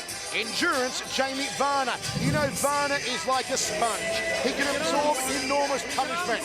This is it. This is the time. It is do or die, make or break for Jamie Varner's career. Ladies and gentlemen, this is our main event of the evening. And it's being brought to us tonight by our friends at Overthrow Gear, the up-and-coming extreme fight gear company built with nothing but world domination in mind. Overthrow Gear. Check them out at overthrowgear.com. And now, ladies and gentlemen, let's get started! In the blue corner, he is a freestyle fighter. He stands at 5 feet 7 inches tall. He weighs 159.6 pounds. He brings into the cage a professional record of 10 wins and 3 defeats. He represents Team Oxendine from Johnson City, Tennessee. Please welcome, Ladies Love, Nate Jolly. He's happy to be here. Let's go. I want to see it. And his opponent, he stands across the cage in the red corner. He's a freestyle fighter. He stands 5 feet 8 inches tall, and he weighed in at 159.4 pounds. He brings into the cage a professional record of 17 wins, 6 defeats, and 1 draw. He represents AMA Fight Club, and he fights tonight from Rutherford, New Jersey. Let's go. Please welcome the former WEC lightweight champion of the world, Jamie Varner. And your referee in charge of the main event, Chris Adams. Both professionals, I expect you to act that way. Obey my commands at all times. Any questions? Any questions? Hook them up and let's do this. You can cut the atmosphere for this one with an electric toothbrush. The UCF Arena is ready for this main event. Jolly comes in at plus 265. Varner at minus 415. Fight! The time for talk is over. Michael Chavello, Frank Trigg with you. Left hook to open up proceedings from Nate Jolly. Hand speed already coming into play here. A lot of movement from both men. Nice and high on the balls of their feet. Good right hand lead from Jolly, and Varner returns the favour. Probing with the jab here, Jamie Varner looking to cut off the cage. Jolly always moves, a lot of motion. Overhand right, clinch and knee from Varner. Inside thigh kick from Jolly. Shoots in for a single. Can Jolly get the takedown early? Varner's down. Oh, knee bar. He's got the heel hook too, or excuse me, the toe hold. Varner's going for the submission here, Frank. He just needs to roll his head out. He's in the right position. He's got it. He's got to extend. He's got to push his hips away. He's got to get that knee towards his body a little bit more. Oh, he's out now, Jolly. Solid attempt, though, from Jamie Varner. Underhooks now from the former WEC champion. Go low, hooks the leg. Nice takedown from Varner. Ends up inside the guard. Old Jolly, it's a right hand. Jolly's caught. It's over now. Good night, Irene. Jamie Varner stays in the fight game. Just like that, Jamie Varner is back at full force. Obviously, he's ready to go. Jamie Varner is not done yet. And Jamie just looks at us, crouches down and says, I'm a lightweight, guys. He's back, he's here. Jamie Varner back in the winner's circle. Frank's gonna hop in the cage and take a chat to him. Nate Jolly. Wow, I'm sure nobody predicted it to get finished that quickly. Look at this beautiful trip takedown from Varner. Ends up inside the guard. Gets off this right hand, and that's it. You see how Jolly went a little limp after the right hand. The first one caught him just around the left ear, and G and P Varner style. 1 minute and 10 seconds, 70 seconds all it took for Varner to finish Jolly. Jolly was out. He was astral traveling. Wow. Varner's back. Varner is back. That was crazy. Chris James, make it all official, and then Frank Trigger's going to have a chat with Jamie Varner.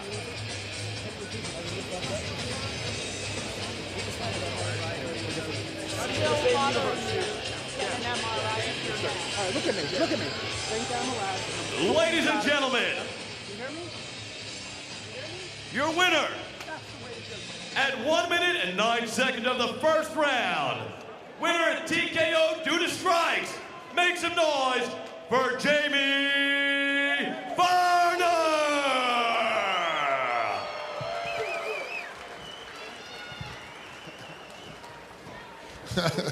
I'm getting yelled at by everyone behind me. That stuff I'm supposed to say to Jamie once I get up here, but wow.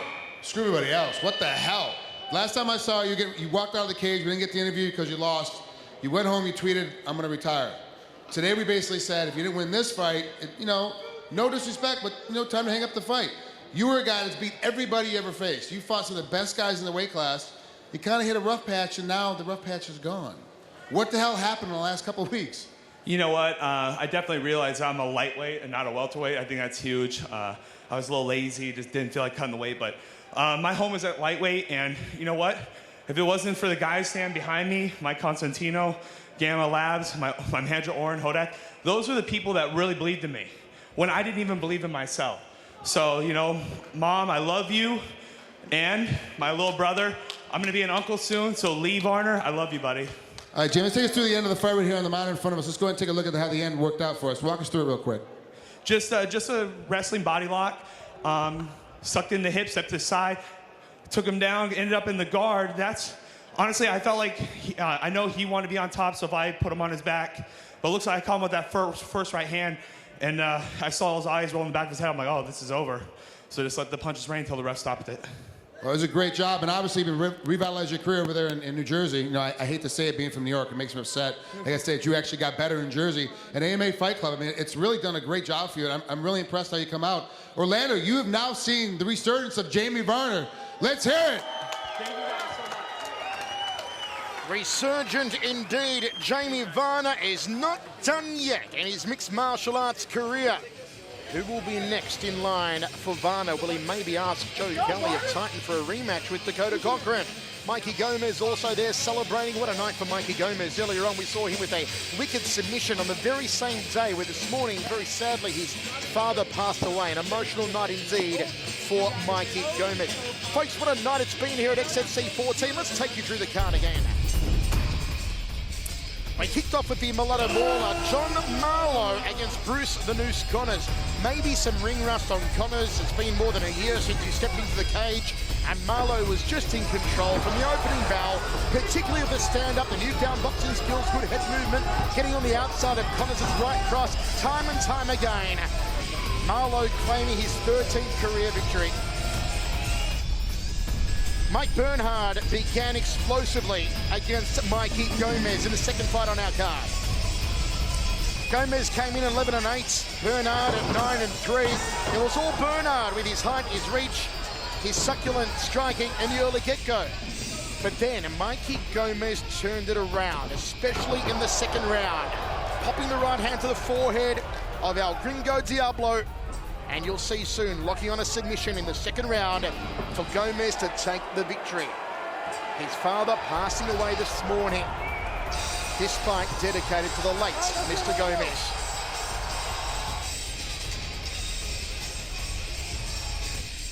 Third fight of the night, Elijah Harshbarger took on Nikolai Curry.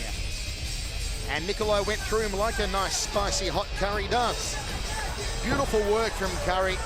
Setting up for a submission in the first round. Armbar, textbook, tap out, tip-tappity-tap. The hero Harshbarger should have kept the beard on. Next fight on the night, the hillbilly heartthrob Josh Clark took on the regulator Reggie Pena. Good even fight as far as the bookmakers were concerned. Clark came in at -120, Pena at -110. Solid start from Clark in the opening round, but as the fight went on, Pena progressed stronger and stronger. A clever tactical fight from Reggie Pena. Both men worked hard to the closing stages of the fight, but it was Reggie Pena ground and pound towards the end that really made the difference here. And Reggie getting his 9th career victory. 9-5 now. Hillbilly heartthrob Clark goes to 5-2. Molly Halsell took on the undefeated Mariana Kafitz. Big things mooted for Mariana, and rightfully so. She is a name to watch in women's mixed martial arts. She took on a veteran here in Molly Halsell, who has fought everyone from Roxanne Modafferi to Ataki to, Sarah Kaufman and a whole lot more. Against 3-0 Mariana Kafitz. Kafitz lost the first round, but the second and third was all Kafitz, particularly with beautiful takedowns in the third round. Succulent striking in the second and third. She went 4-0. Keep an eye on her, Mariana Kafitz. Right, guys, two best friends met in the cage in our semi-main event. Carmelo Marrero took on the human refrigerator, the man with no neck, Scott Barrett. We thought, hey, mates are fighting each other, maybe they'll hold back. It wasn't the case, especially in the third round. They turned it into a good old-fashioned Donnybrook. They went toe-to-toe, knees to the midsection, both men bleeding heavily under the left eye of Marrero, the nose of Barrett, and Marrero took a unanimous decision. Main event, Nate Jolly, Jamie Varner. Varner fighting for his career. If he was going to lose tonight, Varner may well have called it quits, but it was not to be. It ended faster than we all thought. Take a look at it again, folks. It only lasted a little over a minute. Jamie Varner getting a takedown here on Nate Jolly. Lands his first right hand. Jolly out and finishes him. Referee forced to move in and stop the vicious ground and pound. Varner back in the winner's circle. Frank, what a night here at XFC 14. First of all, Jamie Varner looked good, did the job, did it early. I got to tell you, I'm so impressed.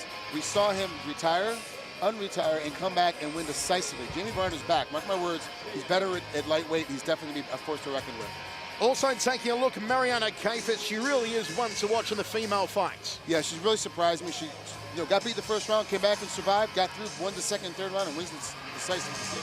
And once again, our condolences to Mikey Gomez and the Gomez family. Fantastic effort from you tonight, Mikey, in tribute to your late father. Folks, you've been watching the Extreme Fighting Championships on HDNet. The executive producer of HDNet is Darryl Ewald.